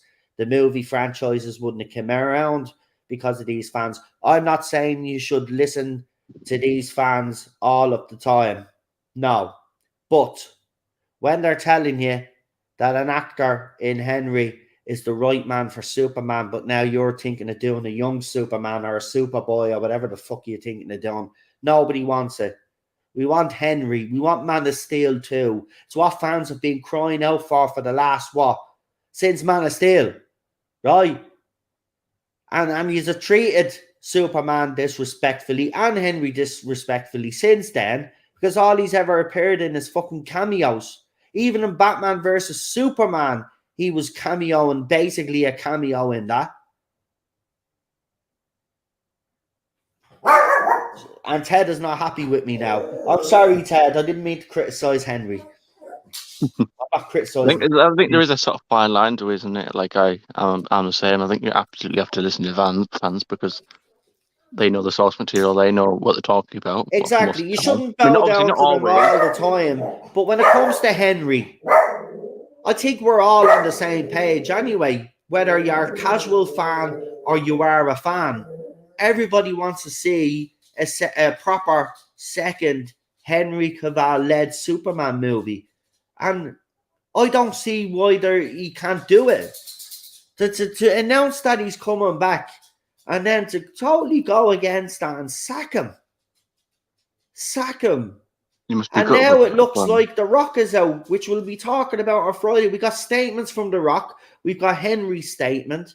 We've got James Gunn's response to the fans that have actually come out and criticised them, calling them a toxic minority. We've got plenty to talk about. I'm telling you, DC it'll be mostly DC Friday. I'm going to have to admit it's going to take up a lot of the show, but we do have other bits in there that we're going to put in. It might drag a little bit over the 2.5 hour, 3 hour mark, but we're going to try cover everything that we possibly can and get everybody's opinion on it. But I tell you one thing, James Gunn, see, this is what I do say to people. People were calling for the old regime to be sacked, right? Fans and all. And he's got what he's wanted, right? And then he's all celebrated. And there was reasons to be celebrating because Batwoman movie was canned after we seen the trailer. We can all see why it was canned, right? But it didn't go the way that you all wanted. Now he's getting rid of everybody that you wanted. Henry is gone. Dwayne Johnson apparently is gone. Shazam apparently is going to be sticking around. Aquaman, Jason Momoa apparently is out as well after Aquaman 2. It's done because of Amber Heard apparently. Right? So that's done. Right? And now he said that the only characters that, you see, he's contradicting himself now as well because they've sacked Henry, and then he comes out with a statement, oh, we're only recasting the Suicide Squad. But that's a lie because you sacked Henry. And you're obviously going to be recasting Superman. So why are you lying? Why are you lying to the fans? You're calling them a toxic minority. Let me tell you one thing. Get one thing straight, James Gunn. You're lucky you're not a cancelled man anyway with the tweets that you threw out a few years ago. They're not all for cancel culture myself, right? But Well, I've seen those tweets that you. But I've seen your tweets, and I finally put them up, and I've seen your tweets, and I have to say, you know, pretty disgusting. They're disgusting tweets, mate, right? But you're in a position where you haven't been cancelled like most people, and now you've decided to come in, you're wielding the axe, and now you're calling the fans that have called for Henry to be reinstated a toxic minority, and rightly so. Hashtag fire James Gunn is trending, and it should be until he gets the message. Reinstate Henry as Superman, right? And then I don't care what you do to the rest of the DC universe as far as I'm concerned. I said anyway, if you're going to get rid of Schneider and not bring Schneider back, well, then you need to start from scratch anyway. That universe is dead. There's no point of trying to rescue that universe. Now, apparently now Matt Reeves, the Batman, that's going to be the universe that they're going to go with now. So that movie has basically opened up now, apparently, this new universe that they want to do. Now, while the Batman, for me, is not the worst Batman movie that we've gotten out there, it was a half an hour too long. It was too dark. And as I said, no complaints about Patterson as Batman. I actually think he did prove himself to be a good Batman. But if that's the direction you're going in, I think that's a mistake as well. You need to actually start from scratch, a blank canvas, right? That's where you need to start. It's hard for me to even get into it because I like both Marvel and DC, but I'll always be more of a Marvel. Yeah, I'm more, see, for me, I'm more DC than Marvel. I've always been that way. But I will admit to you and everybody else here, I have enjoyed Marvel a lot more than I've enjoyed DC. Now, I love the DC animated movies, and I watch them, and I love them, and I'll always support DC animation because I think their animations, well, most of them over the years have been top notch. I don't think, we can have too many complaints with the animations. They have made a few duds, but they're few and far between. But the live action universe, the DC, the extended universe is finished. It's finished now. It It's like I needs. wouldn't even know where to start because it's like now I see that now they're going to scrap that universe. Now they're going to make a new universe, and there's so many like, is it Ben Affleck's not Batman anymore? Now they're saying this one's Batman and this one's going to be part of the new canon. And it's like I look at that and I'm like, well, I'm lost here. Yeah, they just can't make up their mind, and that's what's annoying as well about that James Gunn going in. Like as bad I as the get director that he Marvel's needs going, at least that's time. consistent. Look, I know that they need time to get that plan together, but already he has not endured himself the fans, endured himself the fans at all. He has actually, upset a lot of people. As I said, Christopher Reeves will always be my Superman. I've watched the George Reeves TV show, as I said, and I've watched Lois and Clark and Superman, Smallville, and obviously I was watching the new Superman show that they brought out. Christopher Reeves will always be the definitive Superman, but I think Henry gave us a modern version of Superman that still had the same ideals and goals as the Christopher Reeve's Superman. Look, people will debate whether he was a good Superman or not. For me, he was, and he is my Superman too. I thought at the end of the day, I love Henry as Superman. I would love to see him play Superman again. The fact of the matter is the guy loves playing Superman. We've seen how much this role means to him. And his statement, I think, when he finally found out that it's not going to happen, said it all, man. Said it all. He even wished James Gunn and the new person that takes up the cape the best of luck. That just goes to show you the man. And, they've been trying to cancel him for years because apparently he has a thing for dating younger women and stuff like that. Well, what about the female celebrities like Madonna and all of those other idiots that are dating 20-odd-year-olds and 30-odd-year-olds? Don't say anything about them. I see plenty of women actors. I've seen now there's an EastEnders actress who goes out with someone like 20 years old younger than her. Yeah, that's what I mean. It's a different rule for different people. But anyway, as I said, lots to discuss on Friday night. Contact, so come and join us 9 p.m. UK time on the TARDIS Zone with my guests. Well, no, not my guests. My co-hosts, I should say. And yes, they can tell people they're my co-hosts because they are for this stream. So, yeah, Lee and Cultivated Media, formerly Ballstreck, aka Chris, will be joining us every Friday night for Friday Night Contact. And as I said, we've already been sent some posts. There's actually a Twitter poll as well going, because I've seen this on Twitter. There's a bit of a debate going on about Batman Returns. Is Batman Returns? Some people were arguing the point that Batman Returns is a Christmas movie.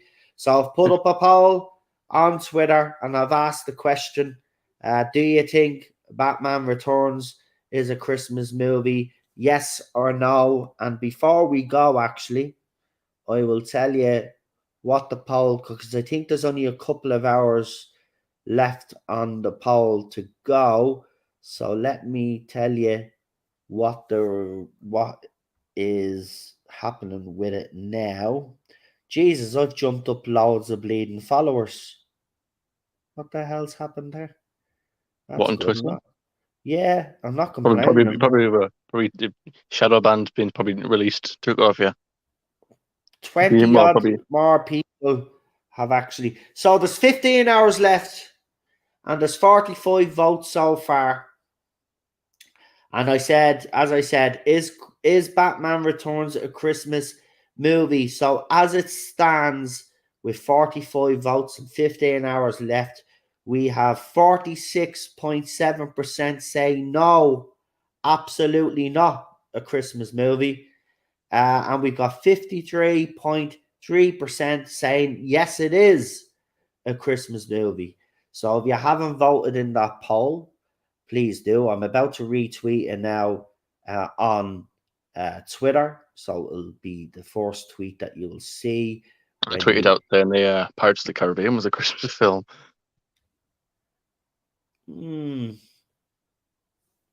But I think that's probably more. I think it's about why obviously people. I would find it a good film to watch at the holidays, even though it's not even Christmas themed. But yeah, I watch it's Lethal sort of- Weapon over the Christmas as well. I watched that trilogy over the Christmas because it just feels to me personally yeah, like it's a kind of a Christmas franchise, even though there's always them sort of films that they always put on the TV. Like I remember Harry Potter's usually one of them. Sometimes Lord of the Rings. You know, certain films that they always put out around the Christmas holidays and stuff. Because I've been watching it lately. It's been a long time since I watched it. I've been enjoying that. Anyway, am I still being bleeding tagged in weird crap?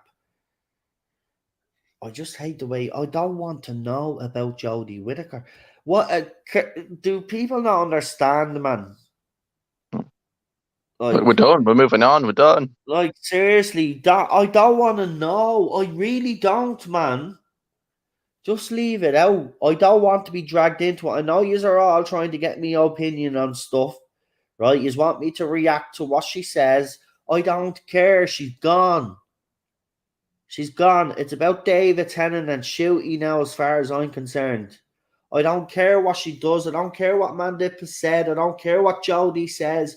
I don't care if she sang a song, if she did a fucking the splits, or she fucking flew to the fucking moon, right? I don't care. No interest, right? Actually, Biden was talking about sending a woman up up to the moon. There you go. There's one there. You can at least she'll have something she can brag about. Put Jodie Whittaker on the fucking rocket and send her up to the moon.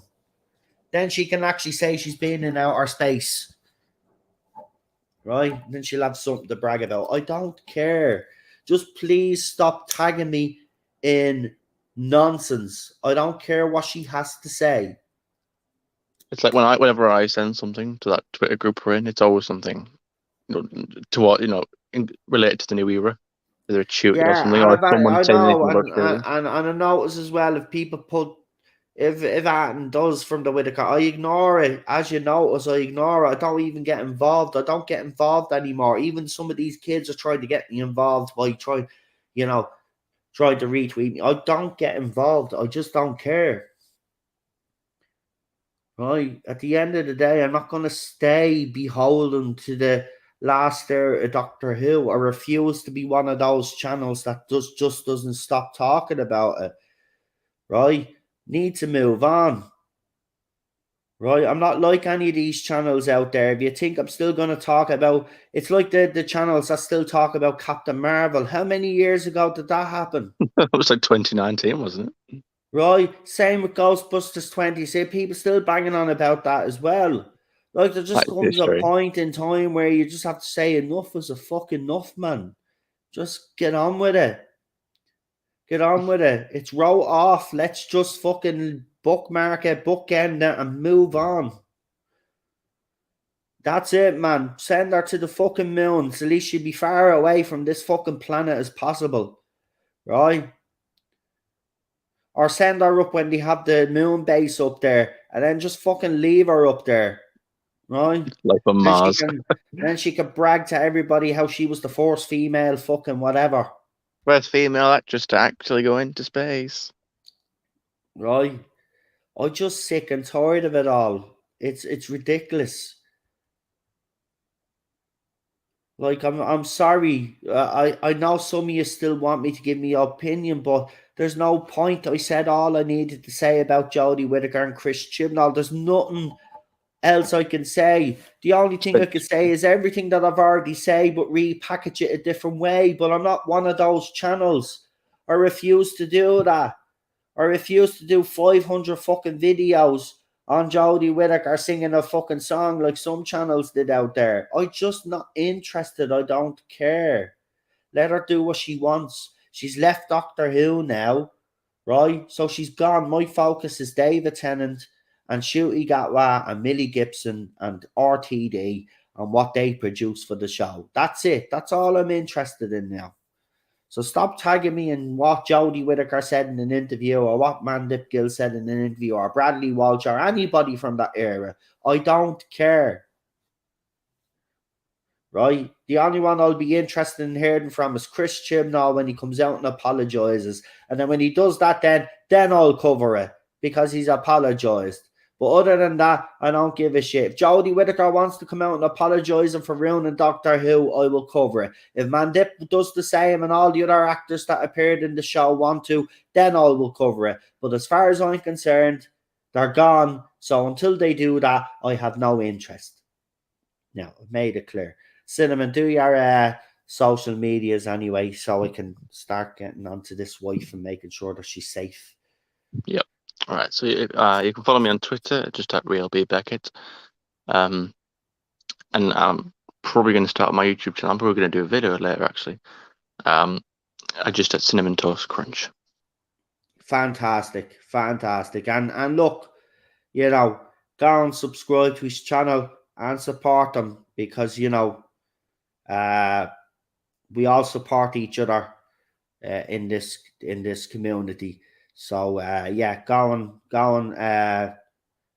check out his video. When you throw it up, man. When you throw it up on Twitter, tag me in it, right? And I'll share it about. Because I've been saying for ages and ages and ages, oh, I'm going to do it, and then I always put it off, and sometimes I'm busy from work, but I think I'm off today, so I'm going to finally try and do it and get it done later. I'm probably just going to do a video just talking about my thoughts and why I'm excited for the new era. That's it, man. That's it. Do you know what? The more videos like that are put out, the better, in my opinion. Because, you know... It's positive, because it's going to be a positive video, because it's about me explaining why I'm excited. Obviously, you have your concerns. Obviously, everybody does still have concerns. I have mine. I've just put mine in the back of me back pocket at the moment. Because, you know, as I said, it's... Give them a chance. To be fair, I don't even have that many. Obviously, I wanted good scripts and I wanted good stories. But in terms of anything that I'm worried about, I'm not. I'm generally maybe this is wrong with me. I don't know, but I'm generally just really excited for it. Yeah, well, I can't wait myself, man. I haven't been this excited about Doctor Who in even before the Whittaker era begun. By the end of Moffat's era, even though I did like Series 9 and 10. Because of the previous seasons he had done, I became a bit disillusioned with the show a bit.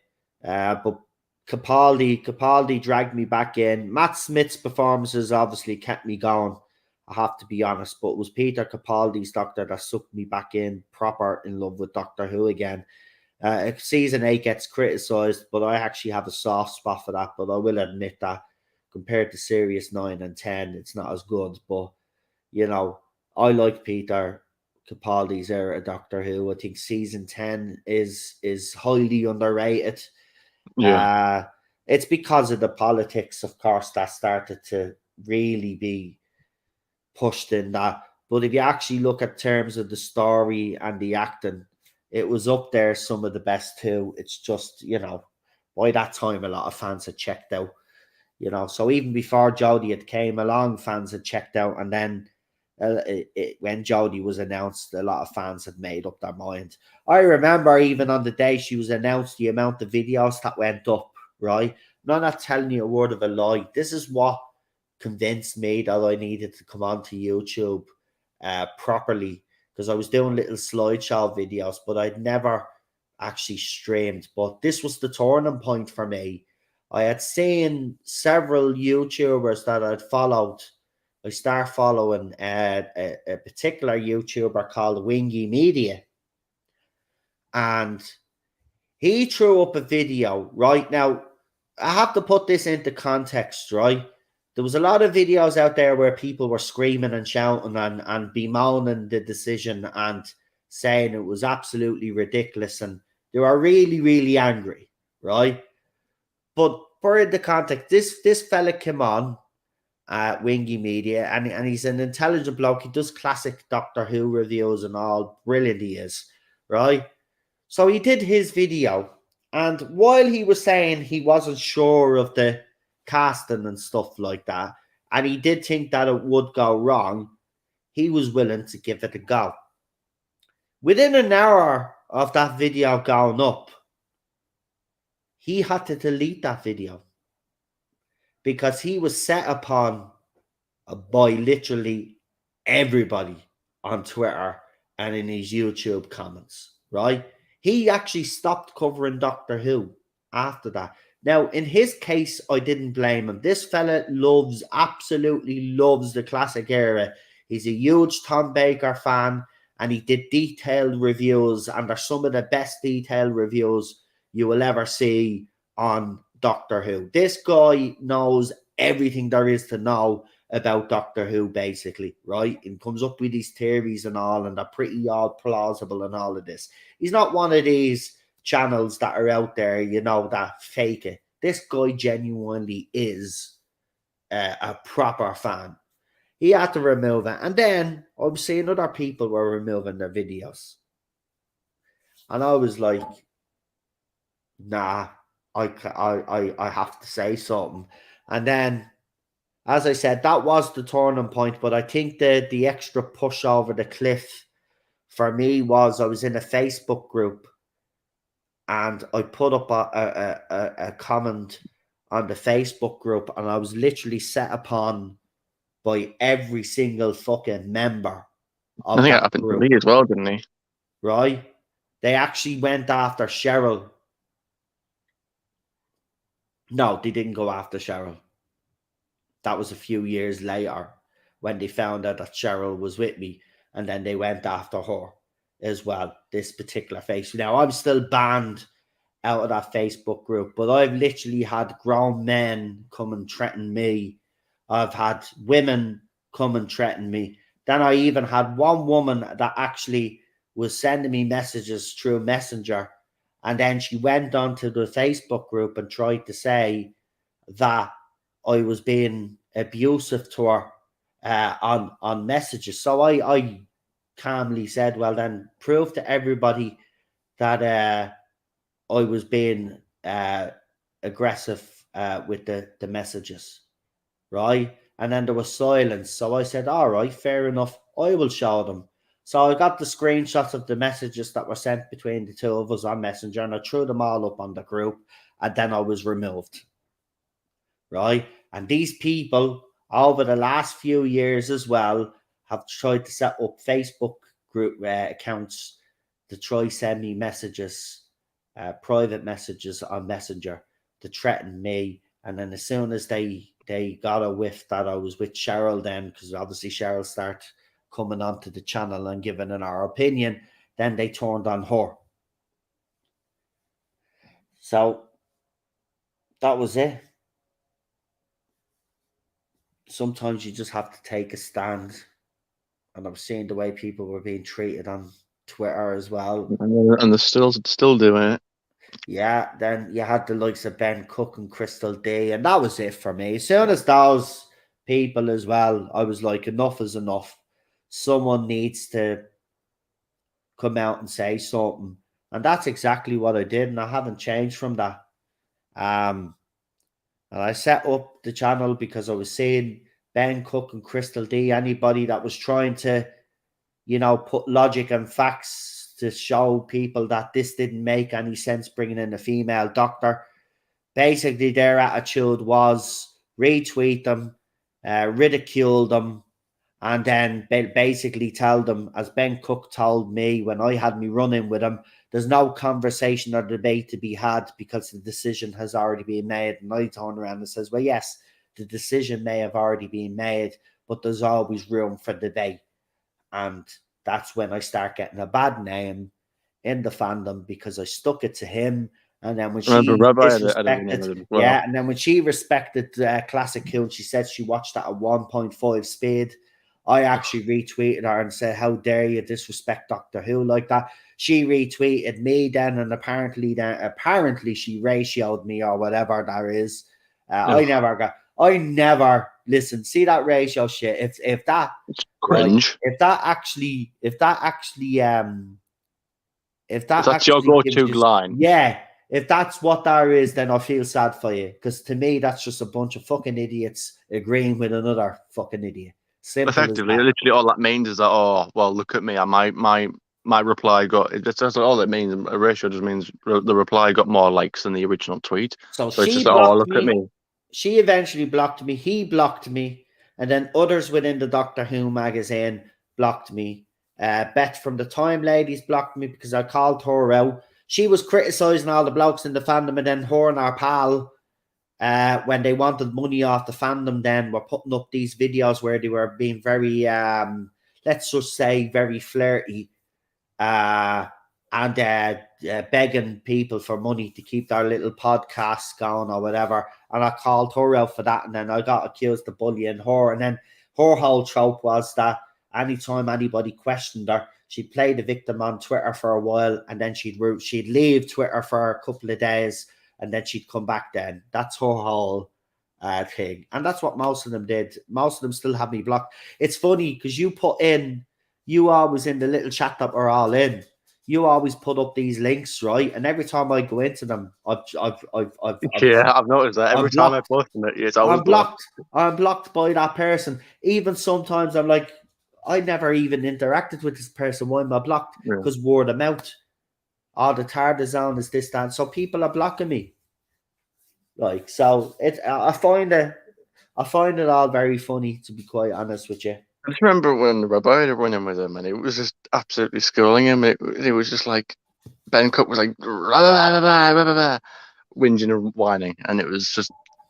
But I was like, "You're like 40 years old, and you're single, and you're childless. Like, come on." Yeah. I was like, Well, wow. listen, as Chris said, Balstrack got some stick over the years, but even he admitted that probably by the end, I probably got more stick than anybody in this fandom, with the harassment and the abuse that I was receiving. And you know, I don't know.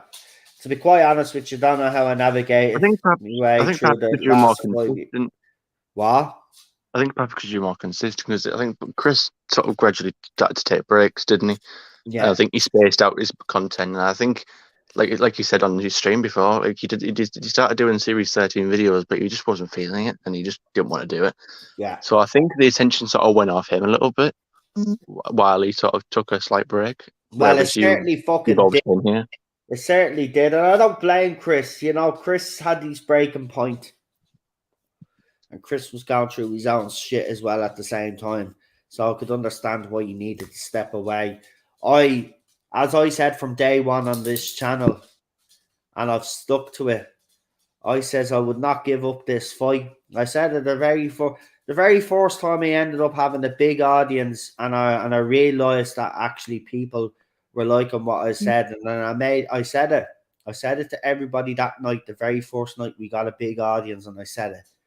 I says I will not give up the fight, and I will not bow down until Chris Chibnall and Jodie Whittaker are gone, and I will keep coming out and doing what I'm doing because I believe in it. And I did. I stuck to that. Me, Rabbi, and Dan, the Space Book, I suppose, are 3 channels that stuck with it throughout the 5 years and came out the other side. Some of us obviously came out of it better than others, but you know, it depends. As you said, I just didn't give up the fight. I kept going and kept sticking it to them because I didn't give a crap. They were ruining the show. So, like, you know, as far as I was concerned, you know, when I was criticizing everybody, it was justified. And I was justified in the end anyway. We all were. So, you know, I don't regret that. And this is the thing. The people have asked me, do you not think that even someone tried to talk to me on Instagram, that puts up people's tweets on Instagram, and they were sending me messages, and they were like, "Are you ever gonna apologize for the stuff you said about Jodie Whittaker and Chris Chibnall?" And I says, "Why should I apologize?" I just want to make it actually clear here to everybody that's watching this, right? I just want to make one thing clear. I do not regret any of the last 5 years. The one thing I probably do regret, if there is one regret, is probably those photographs that were leaked to Jodie Whittaker and all those celebrities. Now, they were censored when I threw them up, but still, that's still not an excuse for some people out there. I did censor them, and I still believe that it was news because she was the head of a family show, and there was some inappropriate images put out there, and it doesn't matter how those images came to the surface. The fact of the matter is celebrities should be a bit more careful with their home computers and the phones, because nowadays anything can be hacked. So from that point of view, I'm not going to say that I did the wrong thing there, but my reaction probably after it, I do regret when people were saying maybe you should take them down because it was causing a bit of a backlash, and I was a little bit stubborn for a couple of days before I did take them down, and I did lose a couple of friends because of that. But that's probably the only thing that I slightly, a little bit, just and even then, that's not even bad. And it's not even proper either, because I still do believe I was in the right to report that news. It was just the way I probably handled it afterwards, where I fell out with a couple of people. But that's just the way it goes, unfortunately. I would say she's old. I mean, why she's taking pictures of herself anyway? I mean, but that's a whole different discussion. But yeah, I mean, that's not even... Well, that's the point I tried to make. They were very intimate photographs, but at the same time, here's the thing, and this is the argument I tried to make at the time. So if those photographs were for her husband, which is fair enough, as people have argued, but then the question I would ask then is, why was she covering her face if they were for her husband? She didn't need to cover her face. But she clearly was covering her face. So the question has to be asked, why was she covering her face if they were for her husband? And that's all I tried to, but look, she's gone now. There's no point of dragging that all up again. But as I said, maybe after the reaction I got by some people that were in the close-knit community, didn't like how far I went. And because I was stubborn, I did lose a couple of friends because of it. But other than that, that's the only regret I have. Well, that's where people need to realise that they can't expect you, or they can't expect you. Well, I stuck to what I said I was always going to do anyway. And what kind of surprised me is that these people knew how passionate I was, and that I would literally report on everything. They knew that.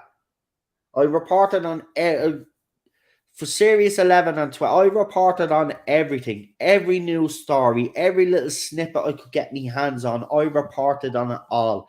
And as far as I was concerned, that was another bit of news that I was reporting on, basically. That was it. That was it. But some people fell out with me because they thought it was a bit too far, even though the photographs were censored already. But then I censored them again, but that still wasn't good enough. So that's the only kind of problem. But everything else that I said, I want to make this clear.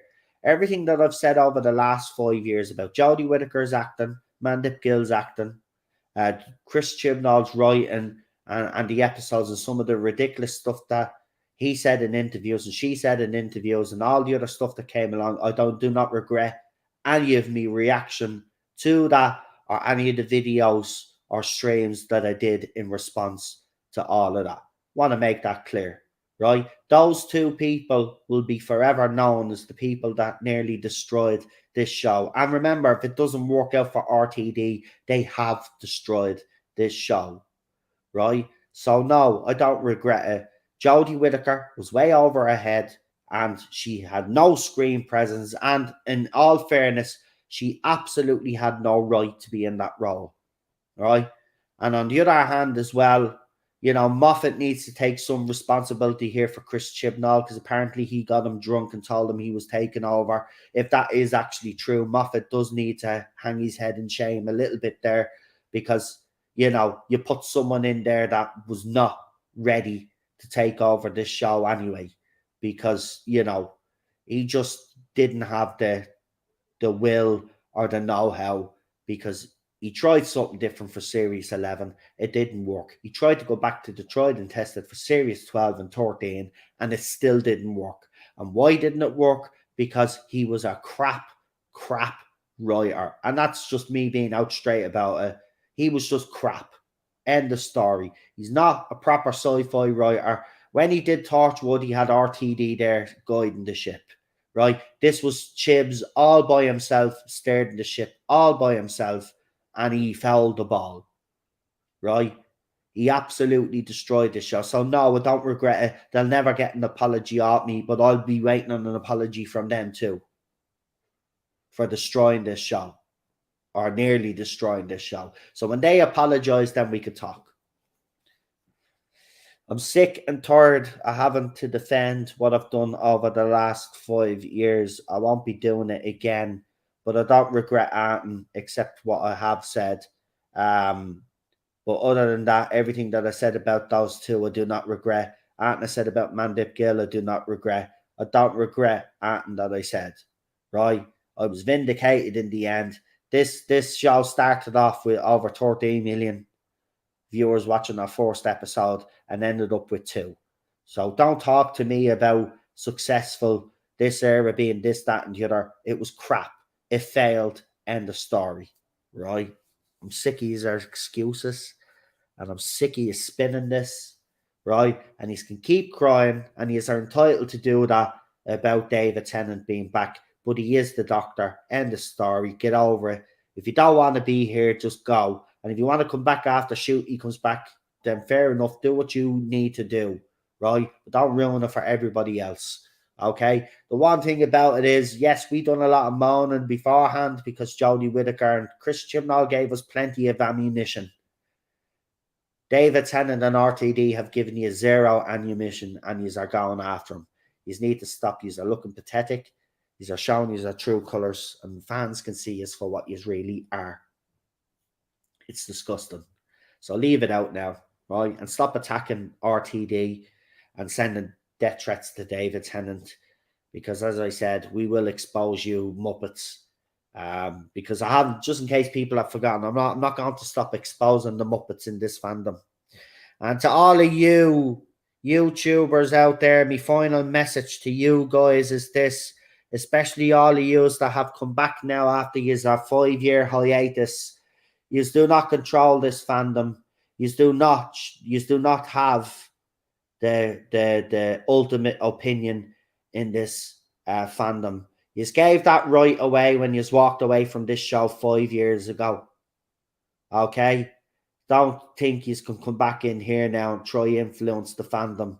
Because I've been around for 5 years and I've stuck with it 5 years, and this channel, the Hardest Zone, will call any of you little flip-flops out. Right? Don't be dictating. John Barrowman owes nobody an apology. Shut the fuck up. He already apologized. If you don't like that, that's your problem. You just need to get over it. And for the channel that actually said that you need to apologize, then flip-flopped a couple of hours later when you realized how bad it was getting for John Barrowman, and says, oh, we need to drop this now. You can crawl back into the hole where you came from. And he's going to take a few of these other Muppet switches as well. Right? We've had enough of yous in this fandom. I'll be checking if they deleted the tweet later on as well, because that was when I said earlier about they posted something and then it got quote tweeted or something, and then it started a reply. So I wouldn't be surprised if they take that tweet down. Of course they will. And do me a favor, take a screenshot of that tweet, and then if it does end up being deleted, let me know, because I'll call them out. Because I'm going to call them out again until they get the message in this fandom. You don't come back after 5 years and think you can throw your weight around here. You're not going to be throwing your weight around here. You decided to leave 5 years ago because you haven't got the balls or weren't strong enough to stick around and defend this show when it needed you the most. You ran away when it got bad, right? You stick with the show through its good times and its bad times. You don't turn your back on it, but just turned your back on it. And now you're back and you think you could tell John Barrowman what to do and other people what to do. And I know you quote tweeted me as well, but it's a good idea not to quote tweet me, because yes, I might be a small channel, but I do punch above my weight and I won't be taking any crap from a bigger channel. Right? And that goes for all you bigger channels out there as well. Yeah? If you all even attempt to come after me next year, right, don't even bother. You're wasting your time. People wasted their time for 5 years. Just concentrate on doing what you need to do to make your channel a success, and I'll keep doing what I have to do. All right? Keep your nose out my business, and I'll keep my nose out of our business. But don't be dictating to fans, because that's one thing I hate. One thing I hate. You don't just leave and then come back and think you can tell everybody what to do. That doesn't wash with me. This fandom has changed over the last 5 years since yous were gone, right? It's no longer the fandom that it used to be. So if you're coming back with this expectation, you might as well throw that out the window, because this is a completely different fandom. And trust me, they'll eat you alive no matter what you throw up. And you're already seeing that as it stands. No matter what you throw up, right? It doesn't matter, even if it's not even critical, right? And I wouldn't even say that your tweet is critical, right? You've just done something and they don't like it. And you're going to pay for that, and you're going to see. But if you had stuck around for the last 5 years, then they wouldn't be going after you, because they've stopped going after me now, because they know they can't get anywhere, because I stuck around. I took the punches on the chin. I took the harassment. I took the bullying. Right? I took the attacks on my wife and my friends. And you've avoided all that. No, you've had one incident, then you've ran. And now in the past, since you've come back in the last 3 or 4 days, you've a foot in it. And now you're seeing what this new fandom is like. So will you stick around this time? Or will you be the cowards that you once were? Well, you still are cowards. I don't like people like that. I'm sorry. I don't mean to go on a rant. This is happening quite a lot in this fandom. And like, they've been received back with open arms as if nothing's has happened. They fucked off for 5 years, folks, and abandoned this show. Now they think they can come in and throw the weight around. That's not how it works. You can make all the big announcements and fancy announcements of how you come back. You can make one now and leave if you are going to keep up with that shit. And he's already back because RTD is back. So everybody already knows that she's hating Chibnall and Jodie Whittaker, but somehow you think you can come back and be unchallenged on that. Trust me, these fans don't forget. They're going to challenge you on that. Any tweet you put up that dismisses Jodie Whittaker in any way, even though it won't be dismissive to you, it will be to them. You're going to see it now. You're going to get it now. Yous are going to get it now, because you've ran away for 5 years. And now that yous are back now, you know, these fans like to get everybody, like they did with me, like they did with Lee, like they did with Rabbi. Even Dan from the Space Book gets it. It doesn't matter what channel you are. You come out against this era in any way, shape, or form, or say anything that they consider bad against Jodie Whittaker, or even put up some art that might, as you said, shows Jodie in a feminine costume. That's a no-go. You're going to learn now. You're going to learn, but you would have learned all of this if you had stuck around, but you didn't.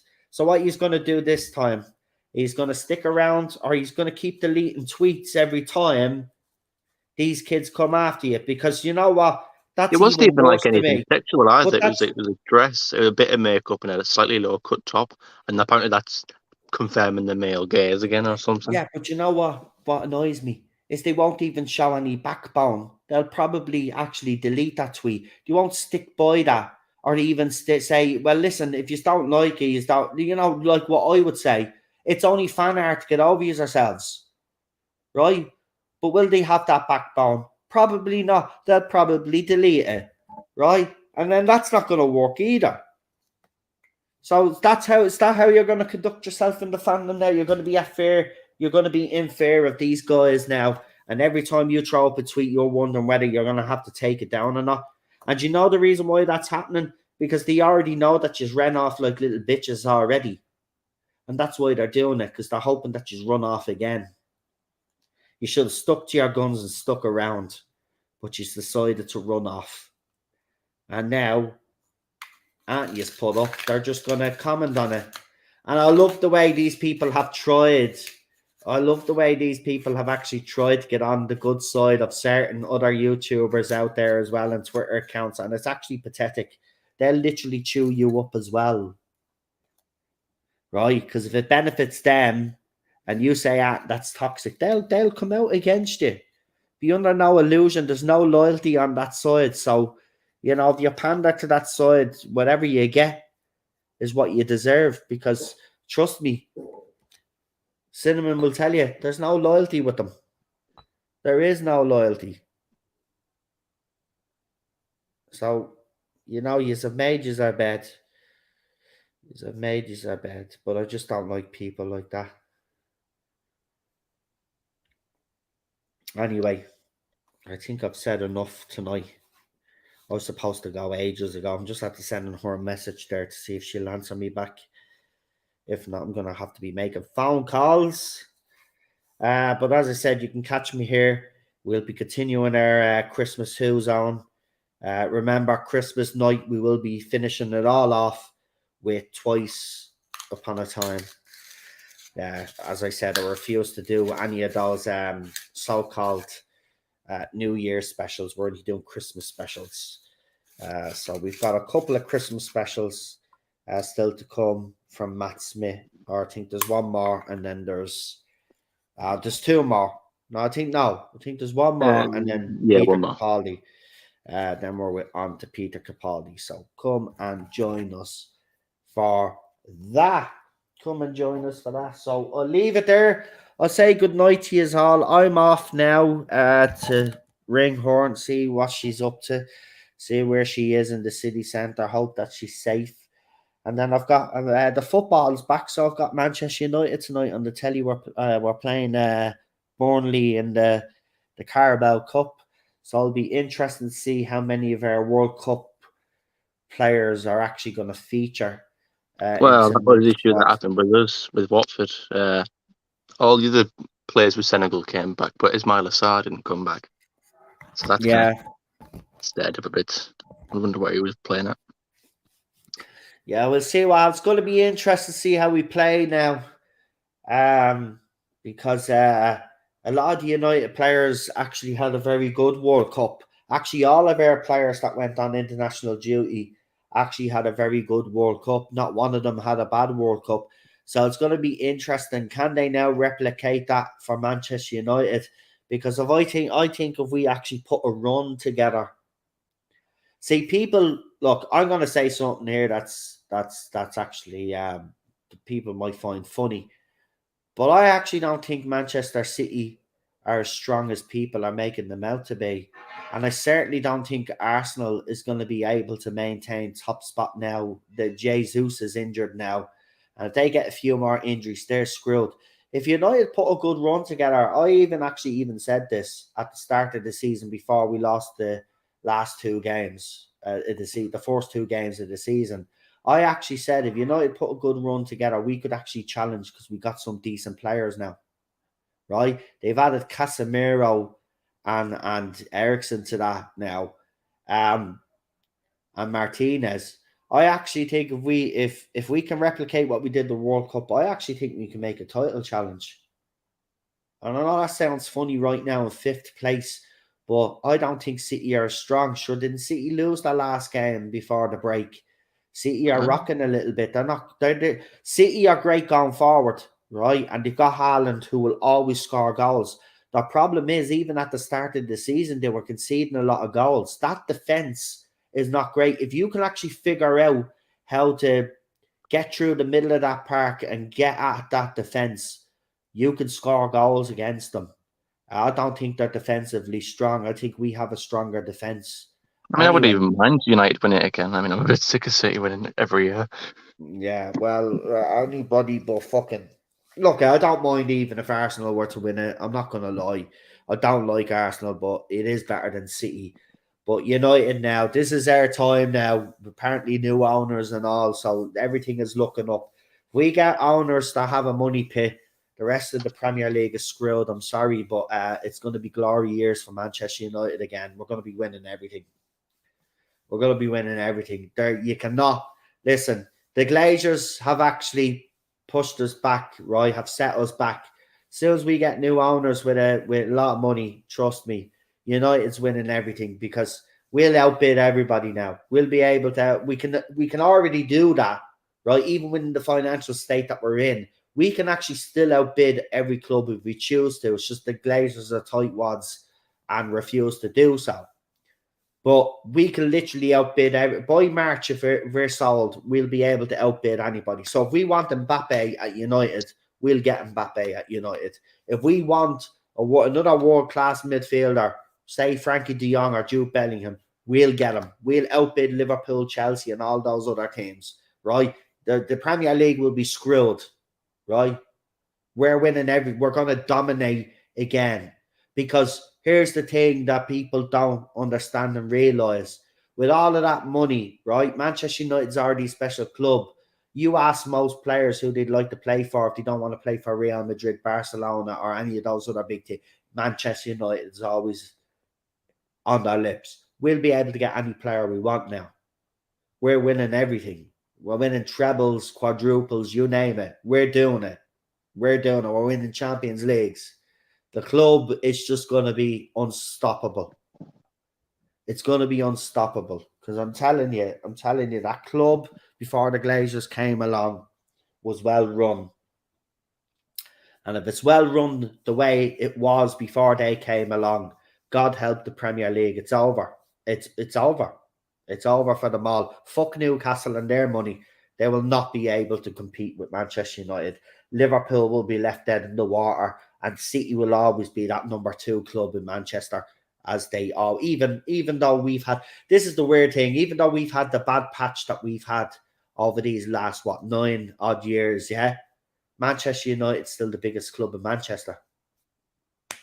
And City have won everything nearly except for the Champions League. They've literally won everything, City.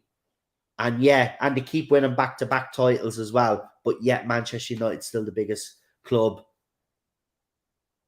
in Manchester and probably one of the top biggest clubs in the world, if not the biggest club in the world. Well, it will be after the new owners come in. It definitely will be the biggest club financially, and the Premier League's screwed.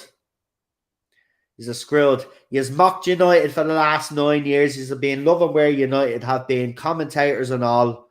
Even when I watch a Man United game, I've noticed over the last few years, even the commentators and the pundits taking the piss out of their club. Well, he won't be taking the piss out of their club come March. Because come March, we'll have new owners in place and we will be fucking, I tell you, that transfer window that summer, tell you. Oh, yous are fucked. Yous are all screwed. Yous are screwed. Yous are screwed. And rightly so. United should be where they belong. That's the top. And that's not me being arrogant as a Man United fan. Listen, I supported United in the early 80s when they were still kind of half shit, half decent, but not great. Right? Ron Atkinson was the manager. Right? That's how long I'm supporting United. And then Fergie came along and turned us into a juggernaut. That's exactly what Ten Hag is going to do once he has the funds to buy the players he wants. And if you look at the players that he's bought, bar Jadon Sancho, because I don't know what's going on with him, but every other player that he's bought has hit the ground running. Screwed. The Premier League is screwed. But this is what you deserve for mocking United the last few years. So, few trebles there now. Couple of back-to-back trebles now just to shut everybody up who the best club is between Liverpool and City. Listen, Liverpool, great historic club. Manchester City, money bought club, but obviously, they still have to spend that money and do what they did, and they did very well. I'm not going to lie, right? But there's nobody bigger than Manchester United, right? Nobody bigger. Our fans had an arrogance about them. Our players had an arrogance about them, and it's about time we got that arrogance back. Because I've watched United fans over the last few years on fan channels acting like Arsenal fans and Liverpool fans, whinging like little bitches. Well, it's time to stop whinging like little bitches now, because we're coming back, right? We're coming back in a big way, and God love any team we play when we get taken over, because it's going to be a slaughter. Yeah, people go to Old Trafford, right? Teams will go to Old Trafford, yeah, full of confidence, yeah, because they still think they could beat us, right? And then they leave Old Trafford on stretchers and in ambulances because they'll be bleeding slaughtered on the pitch. We will dominate again. Manchester United's coming home, baby. We're coming back. And all of you fans out there that laughed and mocked us for the last 9 years, right? Well, it's going to be our turn to do that to all of yous again. And it's going to feel great. And I'm going to love it. And I can't wait to rip the piss out of Arsenal fans, Liverpool fans, City fans, and watch them look down on them as we're looking up towards Premier League titles and Champions Leagues and League Cups and FA Cups and you name whatever cup we can get our hands on cup. Yeah. Can't wait. Can't wait. Of course, if we don't get taken over, none of that is going to fucking happen and we're still going to be crying for the next 9 years. But let's hope it does. But, no, all joking aside, we have had a rough 9 years. Manchester United is a historical club, just like Liverpool and Arsenal. They are historic clubs. You don't like seeing big clubs. Even supporters out there of other teams will say what's happened to Manchester United under the Glazers. They'd even have to admit that it's bad. One of the top clubs in England being ran into the ground. I mean, if you love the English game, it doesn't matter what the team is. To see, as I said, a historical club like Manchester United go through what they've gone through, and if you love the English game, has to be fucking concerning and heartbreaking because it is. It's horrible what's happened, and I would, I never thought as a United fan that we'd have to go through what we've went through these last few years, but it's been horrible. I've actually listened. Last season, I broke down. Finally, I cracked. I always was the optimist over the last few years, even when it was getting bad. But last year, I finally cracked and I broke down into absolute tears. I even took my United jersey off. Cheryl didn't even know which way to look because it's a football match, and that's the way she was looking at it. But I was literally devastated because I finally realized how bad it actually was. It's not that I didn't know. It's just I always tried to be the optimist. But I think we got beaten. Who was it that slaughtered us? I think it was that Liverpool game. Did Liverpool beat us, put 5 or 6 past us or something? I know City did this season, but last season I think Liverpool banged a good few goals. It was that match. It might have been Tottenham, was it? No, it was the match against Liverpool, I think. Oh, Or yeah. it could have been a match against Tottenham as well because we got beaten heavy by them as well. But no, I think it was the Liverpool match because it was the arrogance of the Liverpool team at Old Trafford, just like beating us as if it was their home ground, and the United players actually giving up on the pitch. They actually gave up after they went 2-0 down. You could see it. They just didn't want to be there. And it ended up being 5 or 6 or something like that. But it was a real bad night, I remember. And I remember sitting there listening to Gary Neville and Roy Keane, and they were arguing with each other as they always do over what was going wrong with the club. And I just knocked it off. And I remember just sitting on the sofa. I looked down at the United crest and I just broke down crying. And Cheryl was like, "Are you crying?" Because she thought I was messing. And she realised and she just gave me a hug. And I was just devastated. And I was just like, that's when I knew it was over. The Glazers have just completely destroyed and ripped the heart out of the club. And we're never going to get it back. And then now we find out they're finally going to sell, which is probably the best business decision they have made in years. But yeah, that was hard last year. But this year being positive again, we have had a few setbacks. I mean, the City game, I was really annoyed. I wasn't upset though, because I know we have the right manager. And I think he did get it wrong tactically in that game. But I was like, he'll learn that he can't play the high line against Manchester City the way he did, or play the formation that he did. He has to get at City. You've got to go for them. I mean, That's why some of the clubs that have been scoring goals against them have gotten the goals, is because everybody seems to have a fear the way they used to have a fear playing against us. They have a fear playing against Manchester City and Liverpool. But if you actually get at both of those teams, Liverpool's team is declining anyway. The defense is not as good. Van Dijk is not world class. He's not. Don't care what anybody says. He's not a world class defender. He's not. He never was. He just was in a good team unit that they all fought for each other.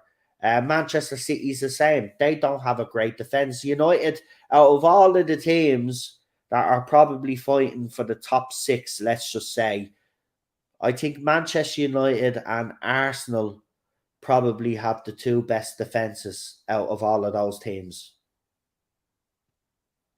And we've got a World Cup winner now and a World Cup finalist in their defence now. We've got a winner and a finalist in their defence. So we've got probably 2 of the best centre-backs in the world right now in Martinez and Varane. He was the one that Jamie Carragher was there. Yeah, said he was too small, 5'9", and was too small. That man is a fucking, we call him the butcher, mate. He literally is a butcher. He butchers people. He's brilliant. Listen, I love him. He's everything. Like Scott McTominay rang him up to congratulate him about the World Cup, and his reply to Scott McTominay was, right, let's get ready for the next one. He's literally just won the World Cup, and he's like, okay, yeah, don't care. We're on to winning something with Manchester United. Elite mentality, which we haven't had at United in a long, long time. Very professional. That's what you want, man. You never rest on your morals. Even Messi now apparently has come out and said he's not ready to retire yet. Fair fucking play to him. I would have retired after the World Cup. That was the pinnacle. But he's like, no, I'm not going to retire yet. I'll retire when I'm ready. So fair fucking play to him. He still has the will and the desire to keep going now, whether his body will let him do it or not. But I have to say, compared to Ronaldo, I think Messi physically is in a better state than Ronaldo is. I think Ronaldo's completely gone. I think his legs are gone. I just think it's sad. Ronaldo has just, Messi wasn't always the quickest player, but he was quick with his feet, whereas Ronaldo has ran up and down wings all of his career. So obviously he was fouled a lot more. So obviously that was going to take its toll on him. And that's what's wrong with Ronaldo.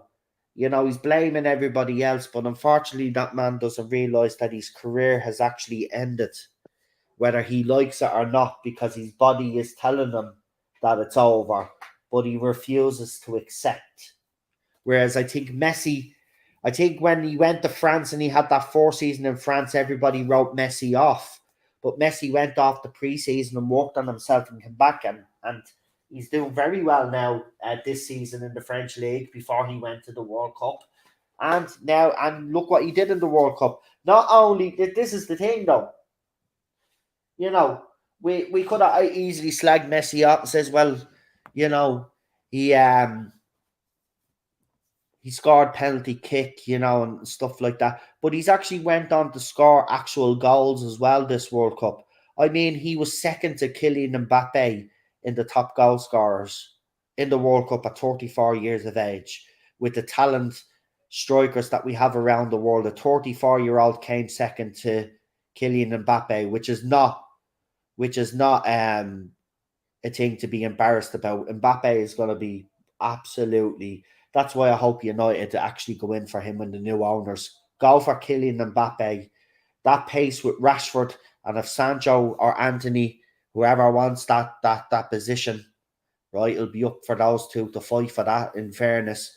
But imagine a front three of Rashford, Mbappe playing striker role. So Rashford out on the left, Mbappe in the middle, right, and Anthony or Sancho on the right-hand side, with a midfield that consists of Bruno Fernandes, Casemiro, and possibly either Bellingham or Frankie de Jong, right? And then you've got your 2 centre-back pairs in Varane and Martinez, who I said were both in the World Cup final, right? And then you've got Luke Shaw doing very well for United, all of us. I don't know what's gotten into him, but he's playing very well.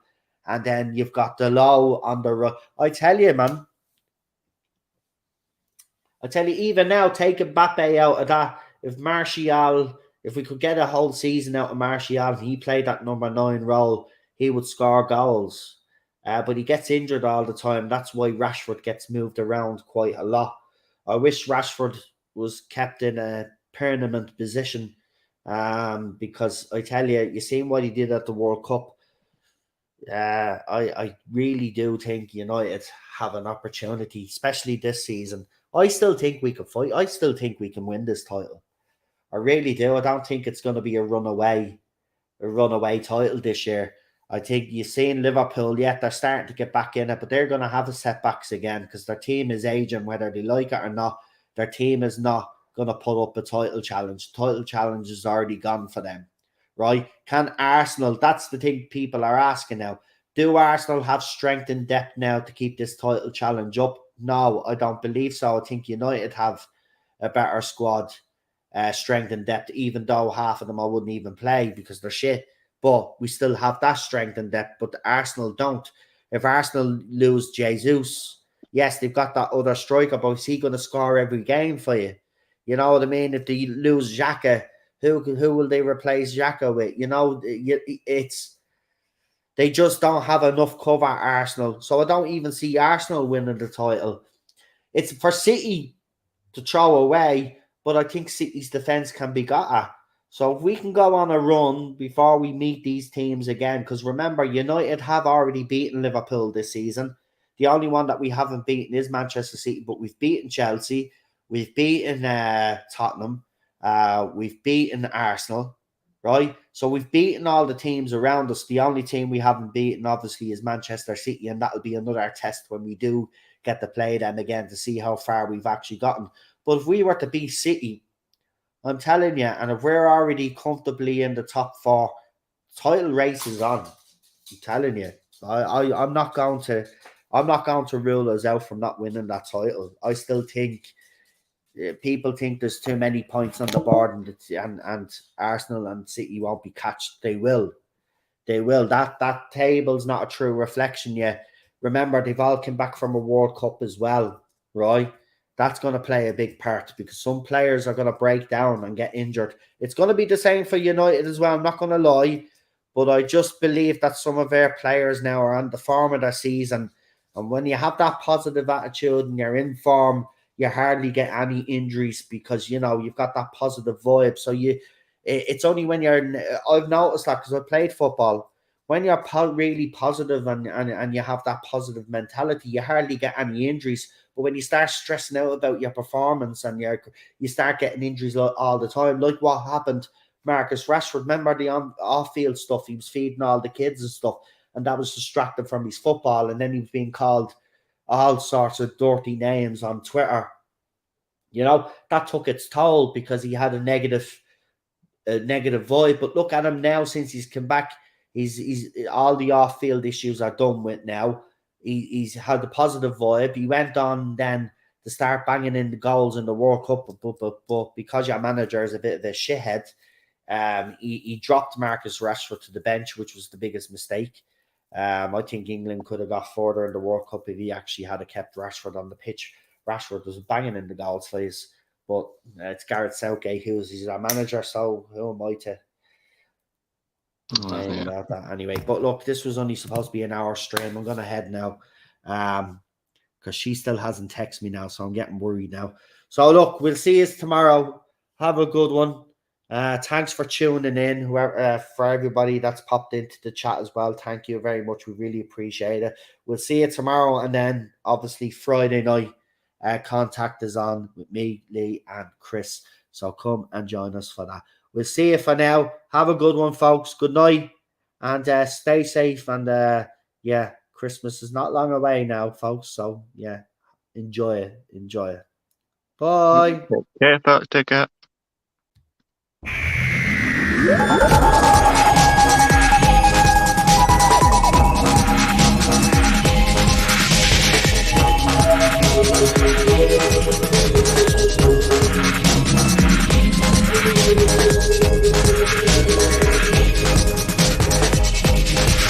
Yeah.